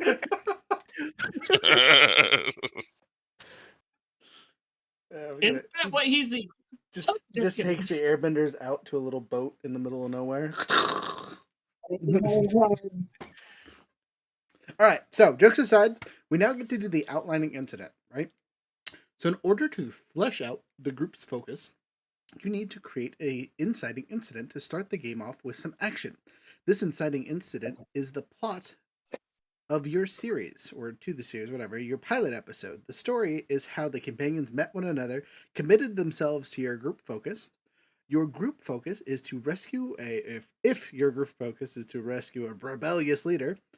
During the 100-Year War era, for example, your inciting will explain the important details like how your characters met, why they care about rescuing this person, who captured them, who wants to stop you. The incident is not a full session of play. Instead, you craft it together at the table like a few good friends retelling an epic escapade that happened weeks before. Choose options that are interesting, but leave them open-ended, since you'll need to fully understand your characters before you can fill in all the details. Start by picking a place within your scope where the incident happened. Then, as a group, choose 3 of the following. One for each of your opening bits of your story. So Act 1, Act 2, Act 3. As you decide, think of each choice as the start, Act 1, Act 2, the middle, and Act 3, the end, of the first episode, detailing whatever you need to construct an opening to your adventure. You can use any of the items or characters that you came up with when setting up your group focus. But you can also invent new villains, items, allies, etc. as you need them. Just connect the 3 events and explain how your companions met and where your adventure goes from there. Try not to get too caught up explaining everything. It's important to keep things general because your characters don't exist yet and there needs to be room to expand upon. So, we probably actually started this opening, did this backwards, and we're probably supposed to start with this and then build our characters. But, this is learning the system. So, as we go through our incidents or acts or anything like that, Act 1's choices. Do you want me to read all these out? Or you can read them yourself. Doesn't hurt my feelings. Yeah. So we befriend ally who gives us access to a valuable item. Again, we fill in those 2 blanks. Excuse me. We discover a secret hidden blank by powerful figure. We did something fun, but drew the ire of powerful figure in the process. Or we learned the frightening plans of blank or a powerful flow. So, what got our silly little group together? Do we all know someone? Would that make the most sense? Do we have an ally that's giving us something cool? Did we happen to all be visiting Bossy Save just at the same time doing something? Yes. Okay. So we all visited a tea shop. A tea shop. Okay. So, you guys... We all know what tea shop. The Jade Dragon, right? That's what it's called? Yes. Okay, so the starting location is the Jade Tea Shop in Bossy Bay. So we still need to pick one of those 4 choices. We have a location and where we're starting. It's not quite a bar, but it's close enough. Exactly, standard D&D cold open. I have so your idea of the item that could be involved if we chose an item could be something that has the power to potentially point us in the direction of whatever the next avatar is. Mhm, And mhm. so we are now at risk of under threat of those same assassins that killed the other avatar if they want to just kill all these avatars Oh, so I have a group or question. whatever the goal is. I have a group question for you guys. You guys are in the book. You guys are heroes, right? That is the premise of your group being together. But that doesn't mean you can't be criminals. Considering one of you has a criminal background, being connected to the triad itself might be the reason why you guys are doing things, right? Your foe might be the standing government that is currently running the United Nations. Is that what they're called? I think we're gonna change the United Nations to a different name just because we now have empires, so it's now the United Empires to reflect the change across the continents. The UE, as it is now formally called, is a shell of the UN, and is the aftermath of years of corruption and no avatar and the criminal organizations that you guys happen to work with doing their thing. But your triad might be trying to help people out somehow, some way. Looking at the Guardian here, you're probably gonna have to come up with a whole bunch of information. So we want to. Do you guys want to befriend an ally that gives us access to an item? Yeah, that sounds. Yeah, sounds avatar good. I'm down compass, for it. Okay, cool sword of beans. destiny.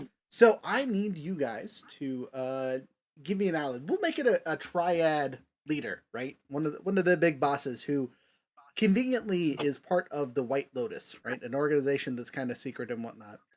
And they've gotten their hands Yeah. on we'll stick with the Lotus theme. The Rainbow Lotus Talisman, right? And it's one of the few artifacts that can detect a person's spiritual power and reacts different colors depending on what avatar state they can bend, right? So if they're a non-bender, it's a black thing. If they're airbenders, firebenders, all that fun stuff, whatever their natural aptitude is, it can pick it out. And allegedly, if you hand it to a avatar, it will, every single one of the leaves will be a different color. It's a rainbow. I like that. That's a really dope item. Yeah, Yes. yeah, that's badass.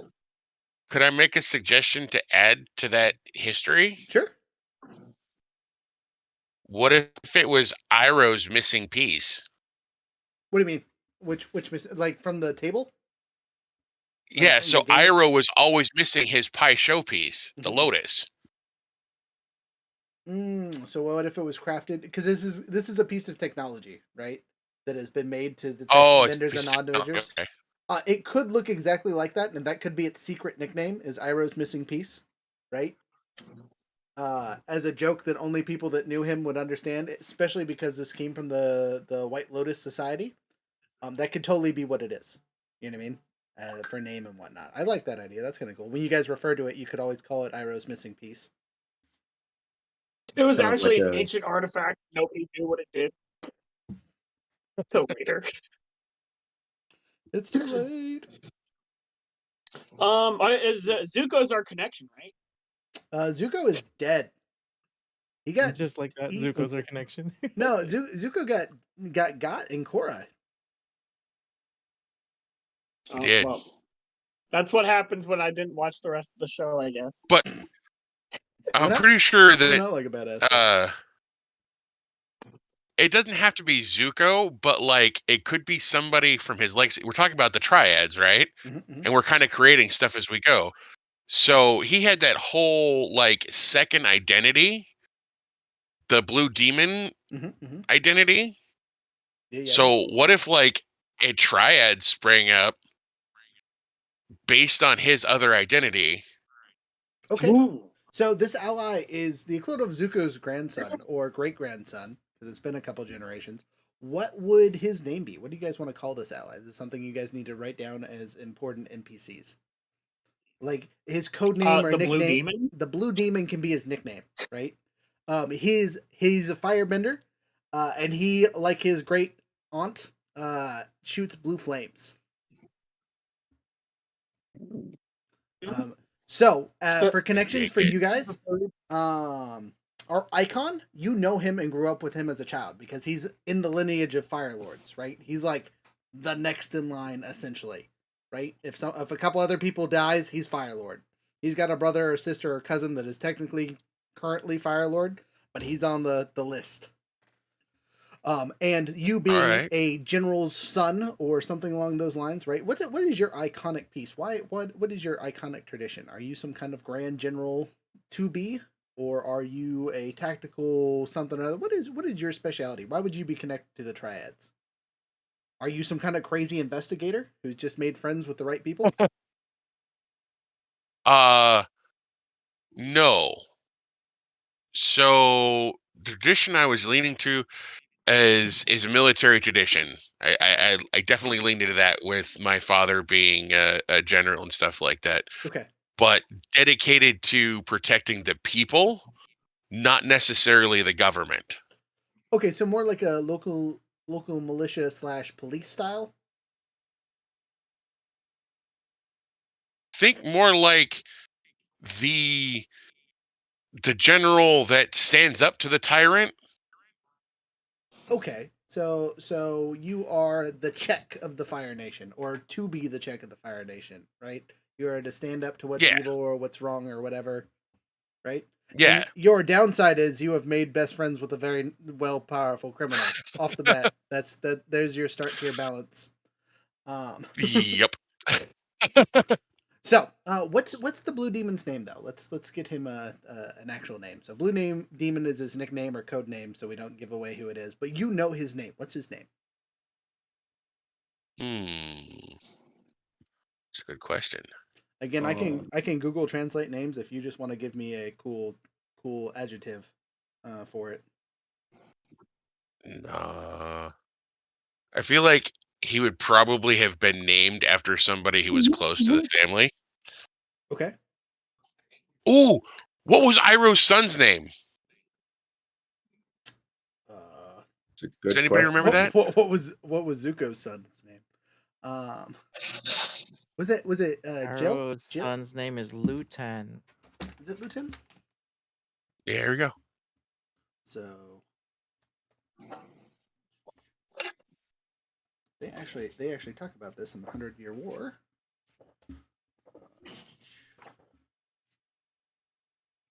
Luton. Sorry, give me a second here. I have find it. Was his first name Martin? What? No. Shut up. Excuse me. I have that Zuko had a daughter named Izumi. That's cute. But no Izumi? sons. Yeah. Luton is his son. So he could just literally be Lou. All right, Lou. I'm down for it. Lou is your contact, your ally that gives you Ira's missing piece. So that's Act 1, right? Is us sitting in the bar, relaxing, meeting each other, right?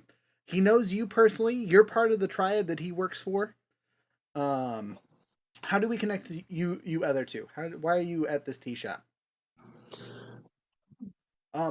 So going back to powerful bodyguard assassin silliness for Lobo, like you could have been part of the triad too. Your masters or people in charge of you could have been triad leaders, right? And maybe Lou, being a friend of yours, broke you free of his, the influence of the other triads that you were working for. You tried to kill him once and failed, and he set you on the different path. Yeah, that sounds good. Okay, so that's why you're there. Airbender, what are you doing outside the Air Nations? Why are you hanging out in the Earth Empire? Some jerkwads in the Earth Kingdom killed my great grandma. Okay, and you were looking for information and evidence, and happen to make friends with our triad friend here, and he has promised you to help find these people. Right? That's the connection. Is you guys are friends, and you happen to be brought in on this meeting. There's not many airbenders, and Korra was an airbender. No, she's a waterbender. She's a waterbender. Oh, dang. Picked the wrong class I to guess start. somebody. just there's not a lot of airbenders. I feel like if someone murdered your grandma as an airbender, you'd be really upset. There's only like 12 of you anyway. All right, Act 2. So you can, And they're all related to Aang. right? Yeah. Yeah, literally all of them at this point. So that's not true actually. From world lore, after the spirit connection happened, a whole bunch of non-benders picked up these powers, and like I Oh, said, that's right. in this new thing, there's a new philosophy that everyone has the ability to bend in some capacity. They just have to find the right elements, right? Some people's element that their affinity with is like lightning, but it takes years to master lightning ability stuff. They might never know it, right? If they're not a firebender, because they can't bend fire, but they can bend lightning. And they have no idea of knowing that item you have on your chest or in your pocket or whatever as a group, whoever's holding on to the item. Ironically, it might be given to Younger's character because he has as a hammer that might be his special item that he holds dear and safe because it's delicate. And because he's not physically connected to the triad, he's the least likely person to like sell it to betray the rest of you, kind of thing. He's a neutral party in this scenario, which also loops him into the group. That would give me a good reason to be around. But you will also know that you can test it on yourself and see what affinity you are close to, and it might tell you air, earth, wind, or fire, and move your character in an interesting direction. But we'll get to that later. Your character has not realized that yet. So, Act 2. You stole a valuable item from a powerful foe. You discovered a terrible truth about a location or a powerful figure. You defended an ally or place from a dangerous foe or powerful foe. You destroyed a valuable item and drew the ire of its owner, a powerful foe. This is where you meet the bad guy, is what it sounds like. Every single one of these is like, powerful foe! This is where they kicked your ass for 10 minutes and you had to run. We met to get the Rainbow Lotus, and then we have managed to somehow break it within the first 5 minutes of our encounter. Well, okay, so No. what if that's the thing? So the actual owner, right? Not your ally, but another triad member, right? That quote unquote owns this thing, right? They're the ones that had it originally before our blue mask ally stole it. What if he comes in and destroys it and you have to fix it? Right? I Before think you I can got find. skipped for Act 1. What do you mean skipped? Like, we didn't put my character in for Act 1. Oh, you're a triad member that is working with the triad that we specifically crafted, the blue masks. Is that okay with you? If you don't like that, we can switch around. Do you remember the character Long Fang? Sorta. Yeah, I wanted my character to be from that lineage. Okay. Yeah. So that was the one who was like trying to take over the Earth Kingdom, but then Mhm, mhm, Azula flipped the Dai on him. They switched him out. So he was military, and then he got imprisoned. So I imagine he was a criminal, Okay. and that's Okay. how my character would have been a criminal. Was there a way that you can connect that downfall to the Triad? Yeah, totally. That's easy peasy. So like, eventually he gets out, right? They release him for good behavior / he's an old man. He starts his family, has your father or mother, and it's just that's how he knows how to deal with things. Is shady. That's how he gets his money, all that fun stuff, and eventually falls into one of these triads, and basically turns his family into said triad, right? And years ago, maybe the blue mask kind of stepped in and took you away from the other triads, or like you were exchanged or are learning how to trade. Like, again, I don't know how old you are, so how long you've been working with this specific triad, you might be a new member, right? And this is your proving, hey, you're an official member. This is your first task, is to do this thing, right? You're a capable member, so we're sending you on this task. Also, if you die, we won't feel bad because you're, quote unquote, new to the family. Okay.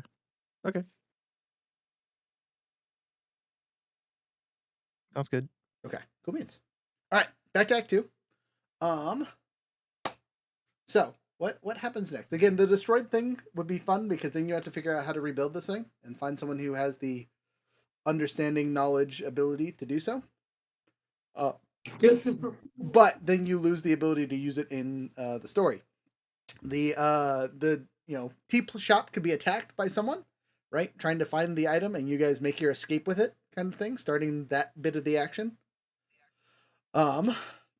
You could discover a terrible truth about the location we're in, literally the jade flower, or just Bossing Say in general, or a powerful figure itself. The head of the current UE, the current mayor of the town, or not mayor, whatever the leader of the city is called these days. Again, going back to the Dai Li connection, like it could be 100% still controlled by the Dai Li. Like it's been several generations. They supposedly died out with the last Avatar, and not surprise, surprise, they're back. Again, learning how Korra actually died might be the terrible truth, right? Because again, publicly, her fiance, wife, whatever she was at the time, killed her in her sleep because she had a jealous fit of rage. Yeah. Honestly, there's so many ways this could go. Correct. Again, going back to you befriend an ally who gives you access to the item. The blue mask might have not even been in the Jade cheese shop. They might have just told you that's where the item was, where this powerful foe is at, and you guys stole it, right? You go into the thing, case the joint, pick it up, and GTFO, right? From this, whoever owns the Jade tea shop currently.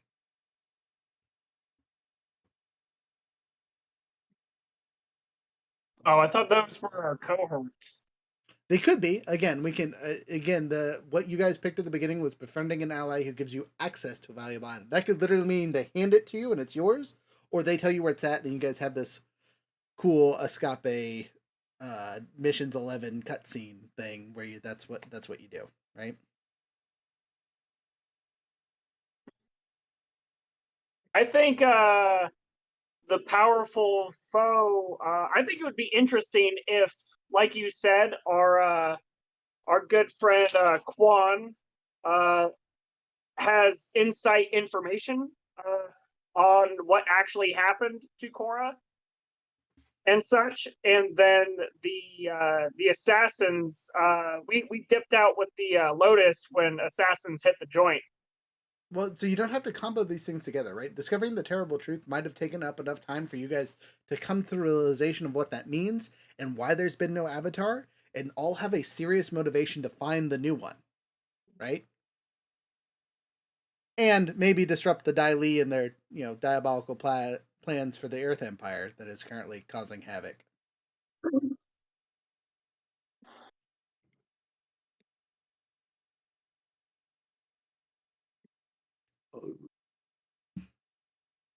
Any opinions? Sorry, wrong button here. We're doing good on time, so no rush. I'm kind of going back and forth. Like, I really like the idea of us like getting caught up in this and learning the truth about what was happening, like discovering this truth about the Dai Li and Avatar Korra.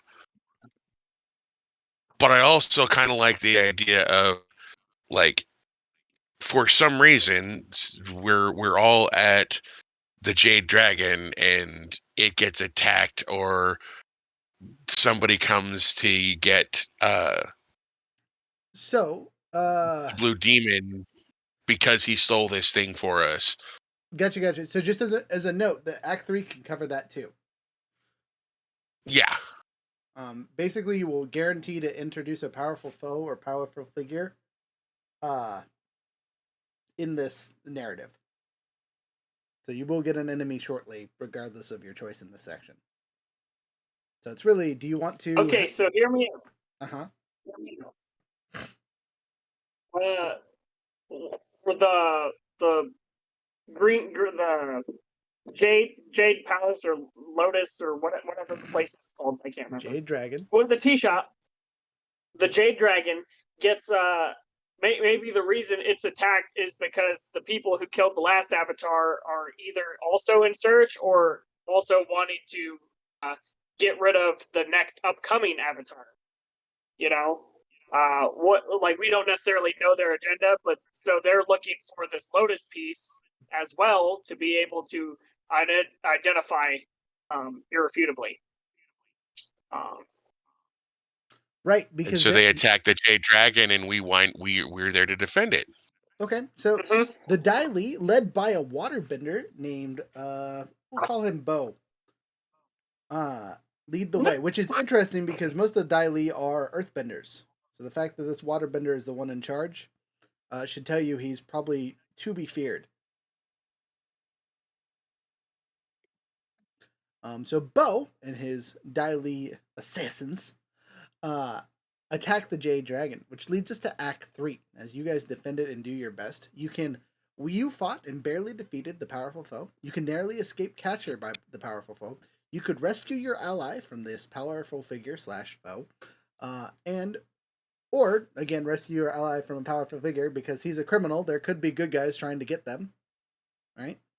And or you are saved from the powerful foe by your ally to their own detriment, so that you could lose your good friend Lou, or at least he could be thoroughly injured in this attack, letting you guys escape. I want to just beat up all these assassins because I think that would be fun. Like they Your just microphone they weren't starts to expecting the crash. group of combat veteran warrior yahoos that were ready to actually fight and not a whole bunch of children running around. These aren't 12-year-olds. This is some bull. This one knows metal bending, and these two knew lightning bending. Some bull. Yeah, I thought there was a bunch of like simple tea drinkers, old people tea drinkers playing some checkers up in here. Who gave that man a gun? Who gave that man 2 guns? Why do I keep getting slapped in the face by a big tongue? Stop slapping me in the face with a tongue. Just that's what happened. They attacked and they all got paralyzed, and we just like burnt them. Well, again, it's fought and barely defeated, so you guys are not coming out of this unscathed. No. Okay. And this doesn't I'm- necessarily mean this is like the big powerful foe. This is just the Mhm. current powerful foe. Correct. Which for Hammer, this will probably be your opposite person that you want to add the your My hate. vote is Lou dies. Who dies? Okay. Lou dies. That's my Oh, vote. that would be awful. They don't necessarily have to die. They could also be captured. Again, a lot of the stuff in the Avatar verse is not death. It is, they get sealed away, which would give you guys the option to go rescue them later, because that's your friend. That's a good Hell point. yeah. That is a good point. I dig that. Some interference with the item makes it so that Lou gets sent to the spirit world. He's a ghost. He's Danny Phantom. Okay, that's an idea, which would give you guys a reason to deal with spirits as well, because again, they're causing havoc, and give us an excuse to go to the Air Empire, because they have the spirit portals there, as well as Republic City also having another spirit portal there, so you guys could go there instead. That could be interesting. I'm kind of leaning towards being saved I think this bow guy. by Lou. Mhm. All right, so you guys will know through this combat that Lou saved your. We're gonna roll with this one because I think that sounds the most exciting. So you guys were saved from Bo by Lou, whatever, and you discovered that Bo is a wicked bloodbender. Does not need the moon to use it, or at least has some ability to activate it regardless. And he crushes your ally pretty handily while you guys are making your escape. But he is able to fend him off at the end. But the final blow is made by Bo using energy bending, sending his soul to a different plane. You guys get to witness this, which should be a little weird because energy bending is generally a airbender technique. Surprise twist: Bo is the Avatar. Well, you would know that the Avatar is supposed to be an earthbender, right? Yeah, No, yeah, but it might be a different technique. You guys are of the understanding that mixing techniques and things can come to similar results. So maybe this is a different form of waterbending. It might not be pure energy bending, which is why it might not have necessarily killed your friend. But you would say his soul left his body. Is the easiest description of what you saw. Damn.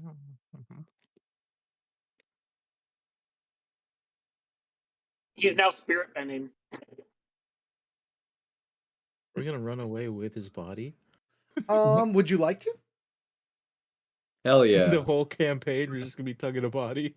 Yeah, until we can figure call out it how to put them back. together. Hey, bro, we got your He's just body. constantly riding the shit, can feed just propped up the entire time. cabbage. Just as Bo thinks he's like one, we're gonna come crashing through the wall on this sheer shoe. It's gonna whip out its tongue and grab Lou by the ankle, and we're gonna take off.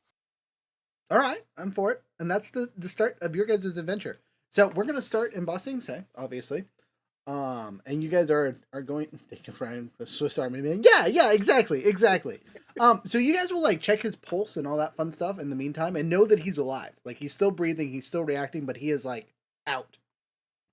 And we're gonna once you guys get away or in the city, you talk to one of your local friends. We'll say it's a local airbender introduced by Younger's character that tells you what happened to him. Right, that basically explains that he got the equivalent of energy bended out of him.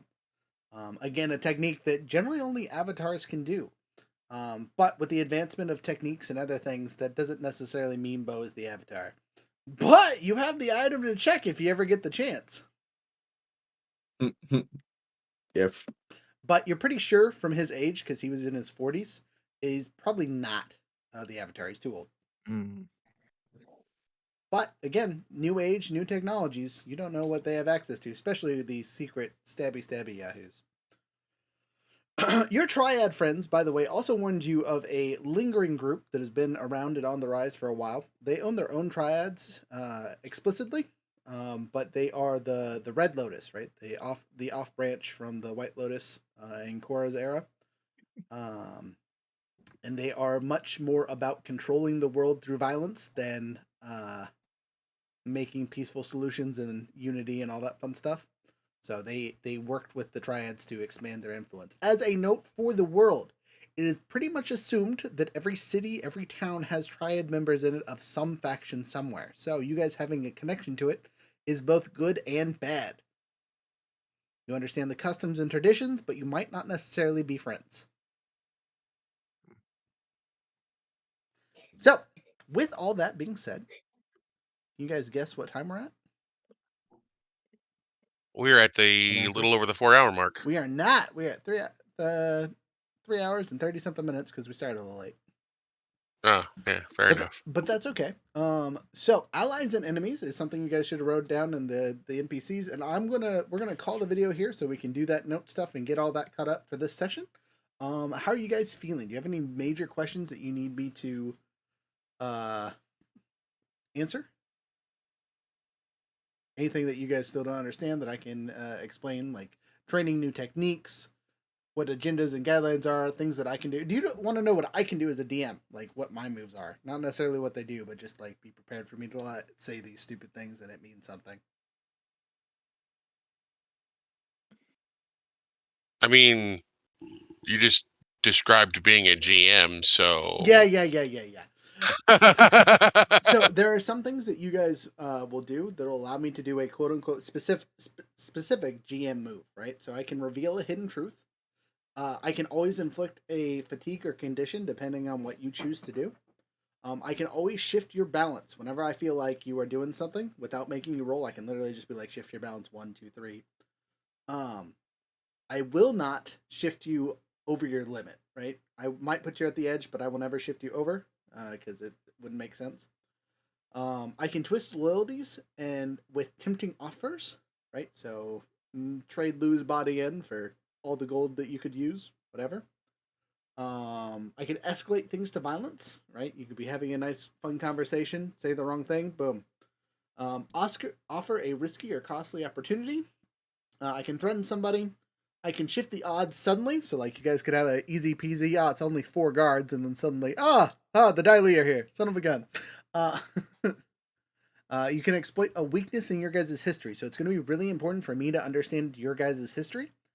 And those questions that I ask you, so I understand about your characters. Obviously, we'll know more as we play along, and you guys are free to edit and change your characters in between now and session 1. Just clear stuff with me, give me ideas, that kind of stuff, so I understand who the heck I'm talking to and making the story for. I can provide wisdom in unlikely places, so if I need to give you an idea or thought or something from random NPCs, I can. And then turn a move back on them. So when you guys use one of these, your main moves or moves or stuff, like it doesn't always have to have a good direction, right? And or I can use NPCs and use the exact same thing on you. Yeah. As for training, how that works, do you guys care about that yet? For like figuring out techniques and things like that? I kind of do, like as far as improving the lightning blast. Okay, so for any technique, right, you need to do a learned, practiced, and then mastered, right? Those are the 3 levels of a technique.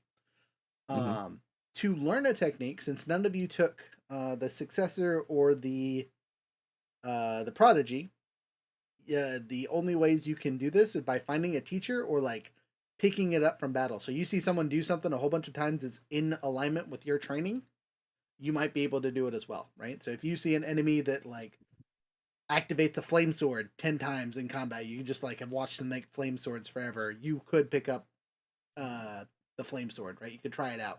It becomes a learned technique, right? You can only activate it on a 10 plus, and the first time you use it, it takes an extra fatigue of whatever it is to use, right? But once you learn it, it becomes practiced, and practice moves cost a roll on a 10 plus anytime. So as long as you roll 10 plus on your move a stance or whatever, you can do the technique. And then last but not least is the master techniques that are as easy as basic. So that there's 7 basic moves. You can also make these master techniques, blah blah blah. Anytime you want to do them, because you can.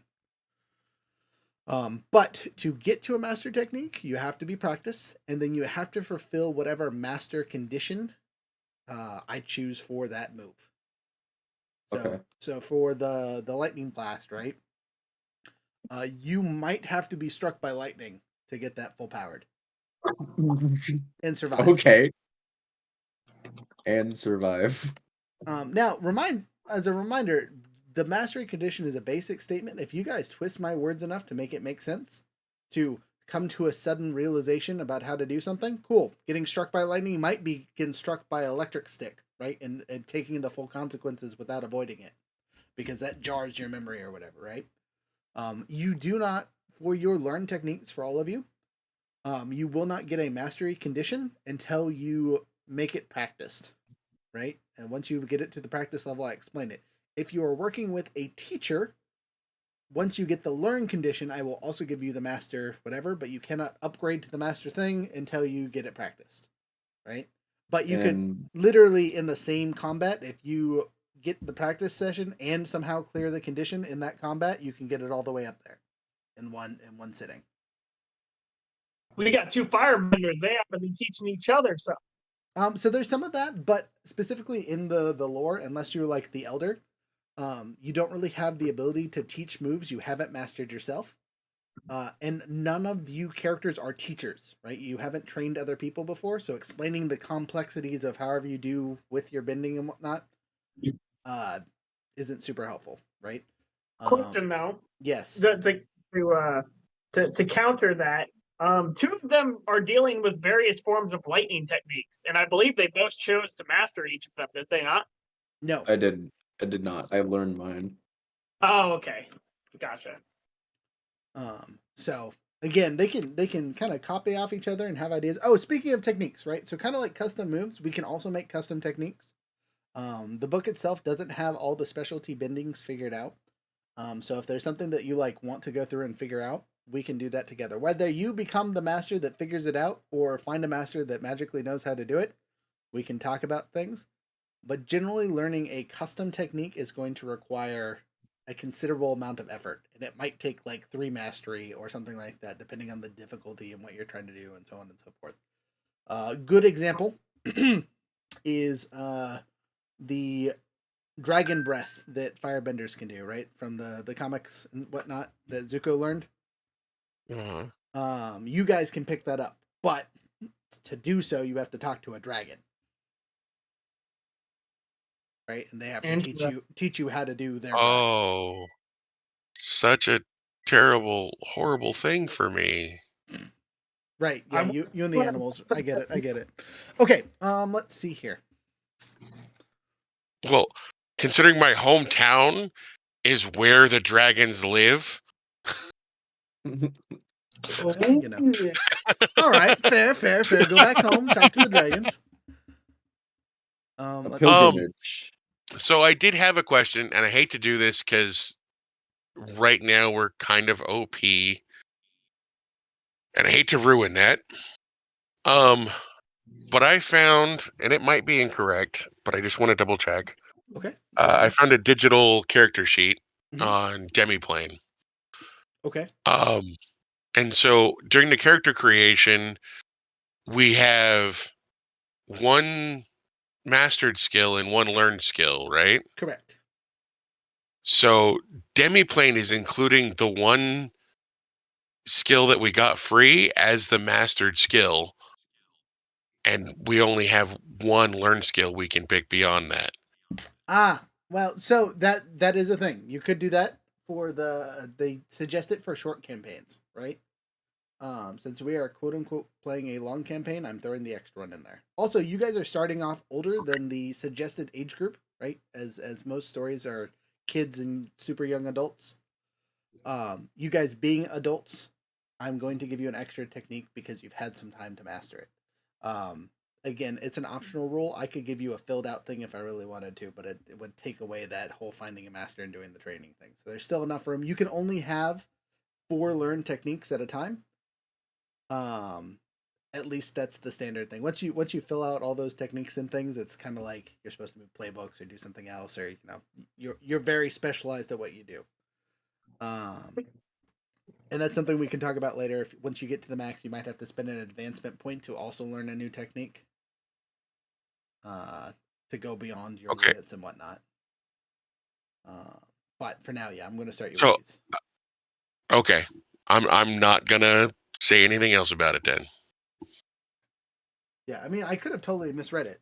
And that would be super unfortunate. That's the only reason I'm asking is because what I'm reading on this, because I don't have the book, it says if you're creating a character for a full campaign, start with one mastered technique and one learned technique, but it's counting the one that's in the book.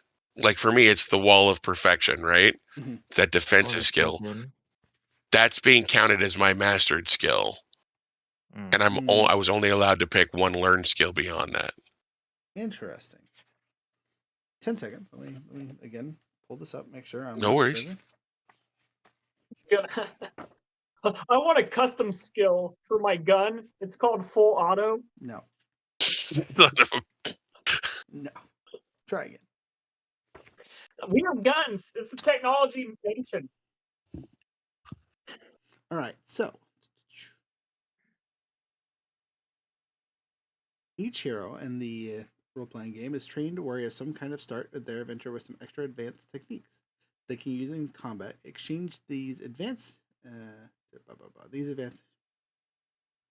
depending on the stance. If you're playing a single session game, start with a single mastered technique. If you are creating a character for a full campaign, start with one mastered technique and one learned technique.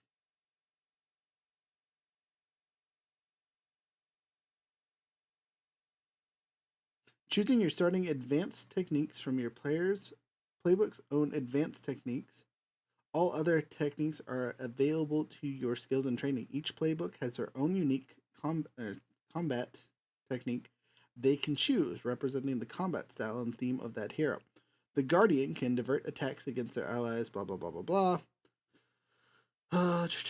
However, instead of your player's technique, you can choose one of the several techniques in Appendix A based on your character's fighting style. Your character always uses their trained in combat, but these style no particular tricks. By default, your playbook technique is your master choice. Yeah, right Okay. there. By There it is. default, your playbook technique is your master Your choice. And then you pick your learn technique from the rest of those available to you. But you may choose to adjust, modify, or swap these. Talk to your GM and make sure everything you pick makes sense.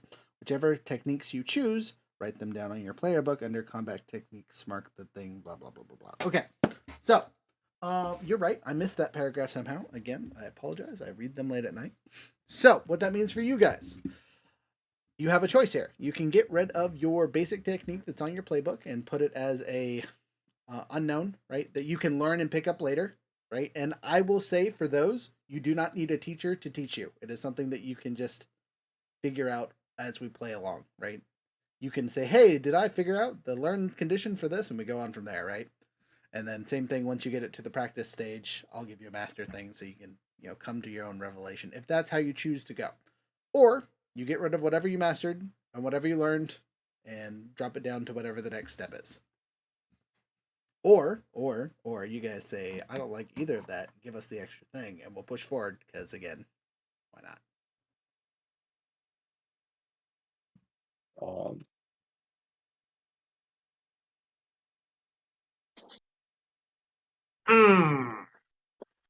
Decisions.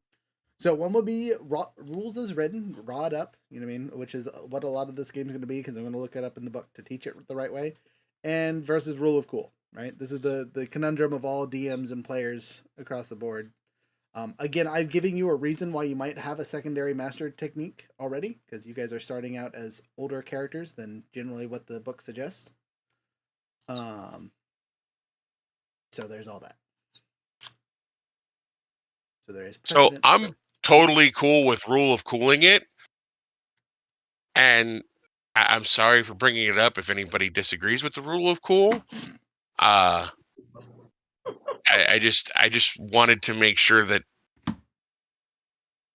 things were right. You know what I mean? I guess. I don't know. Either way is kind of the same for my character because my third technique is just memeing. So if I didn't have it, I can find my way around it and still produce the same effect. So it doesn't hurt me either way. Yeah, I'm cool with less. I don't mind less, but I'm impartial. Oh, I'm gonna let the dice decide what I want. Even it'll be rule of cool. I got a 6, so I want more things. Okay, you've all given me the back and forth even Steven. Yeah, we'll just keep the way it is. Okay, just to save us on our hours worth of time so you guys don't have to fight and discuss this. We can always talk more about this in the group, especially if we get that other person to join and get their opinion to kind of be a tiebreaker. And obviously if we get the other person to join, we have to figure out their connections and B, how they were involved in the inciting events and so on and so forth. But, hands up, who knows? Yeah, so we're gonna end it early and then we're going to talk notes and do our after action review and all that fun stuff. For those you new to, you get to experience an after action review for the first time. Consider yourself lucky. Anyway, for those of you on Twitch, thank you guys so much. Zippy zap. Time to play Rogue. Side question, side note, whatever. Do you guys have any shout outs for your guys' stuff? Andrew, you especially. You have someone to shout out or something to shout out so people can find you in other places. Where's that at? Tell us. Yeah, I make TikTok videos like a lot. So you should just go there and learn stuff that's funny. And I'm doing this kind of thing on the account, which is Mixel Pixel. If you want me to build encounters for your RPG, I'd love to. Just tell me your party comp and I'll build it. That's kind of my deal right now. Nice. I was gonna say, Andrew here was one of my first friends on TikTok, so we know he's good peeps. So, let's see here. Lobo, you don't have anything special, do you? Nope. Okay. Frozen, Yeah, is your Twitch account back up and doing things yet? So it wasn't Twitch. It's YouTube. Oh, And unfortunately, I'm not doing lives right now. Lives are on a bit of a hiatus, but I am working on posting regular gaming videos, at least one, but shooting for 2 or 3 a week. Okay. So you can check me out at Frozen Dad Gaming at YouTube. Sweet. Get on there, follow us, follow him, all that fun stuff. Code for this month is Wild Dino 7, capital W. Save you 10% off on all of our fun stuff that we supply at the shop, online and in person. Other stuff this week: Wednesday, D&D. Thursday, the last session of Lancer. Whether it's me talking all by myself or we have the full crew there, it's going to be the last session. There's no avoiding it. This session 0 here will basically be replacing it during the week, so we'll have Mondays and Wednesdays from here on out. Both sessions are now starting at 5:30, so there's no confusing about it being a half hour different. Again, this time schedule might change slightly. Again, it might rotate forward a half hour, might rotate back a half hour, depending on how everyone's feeling and doing about it. So on and so forth. Yeah, so, Younger, you got anything else that you think I'm missing? No, think you covered it. All right, cool. If you're watching this on YouTube, follow, subscribe, all that fun stuff. If you're watching on Twitch and haven't dropped us a follow, please and thank you.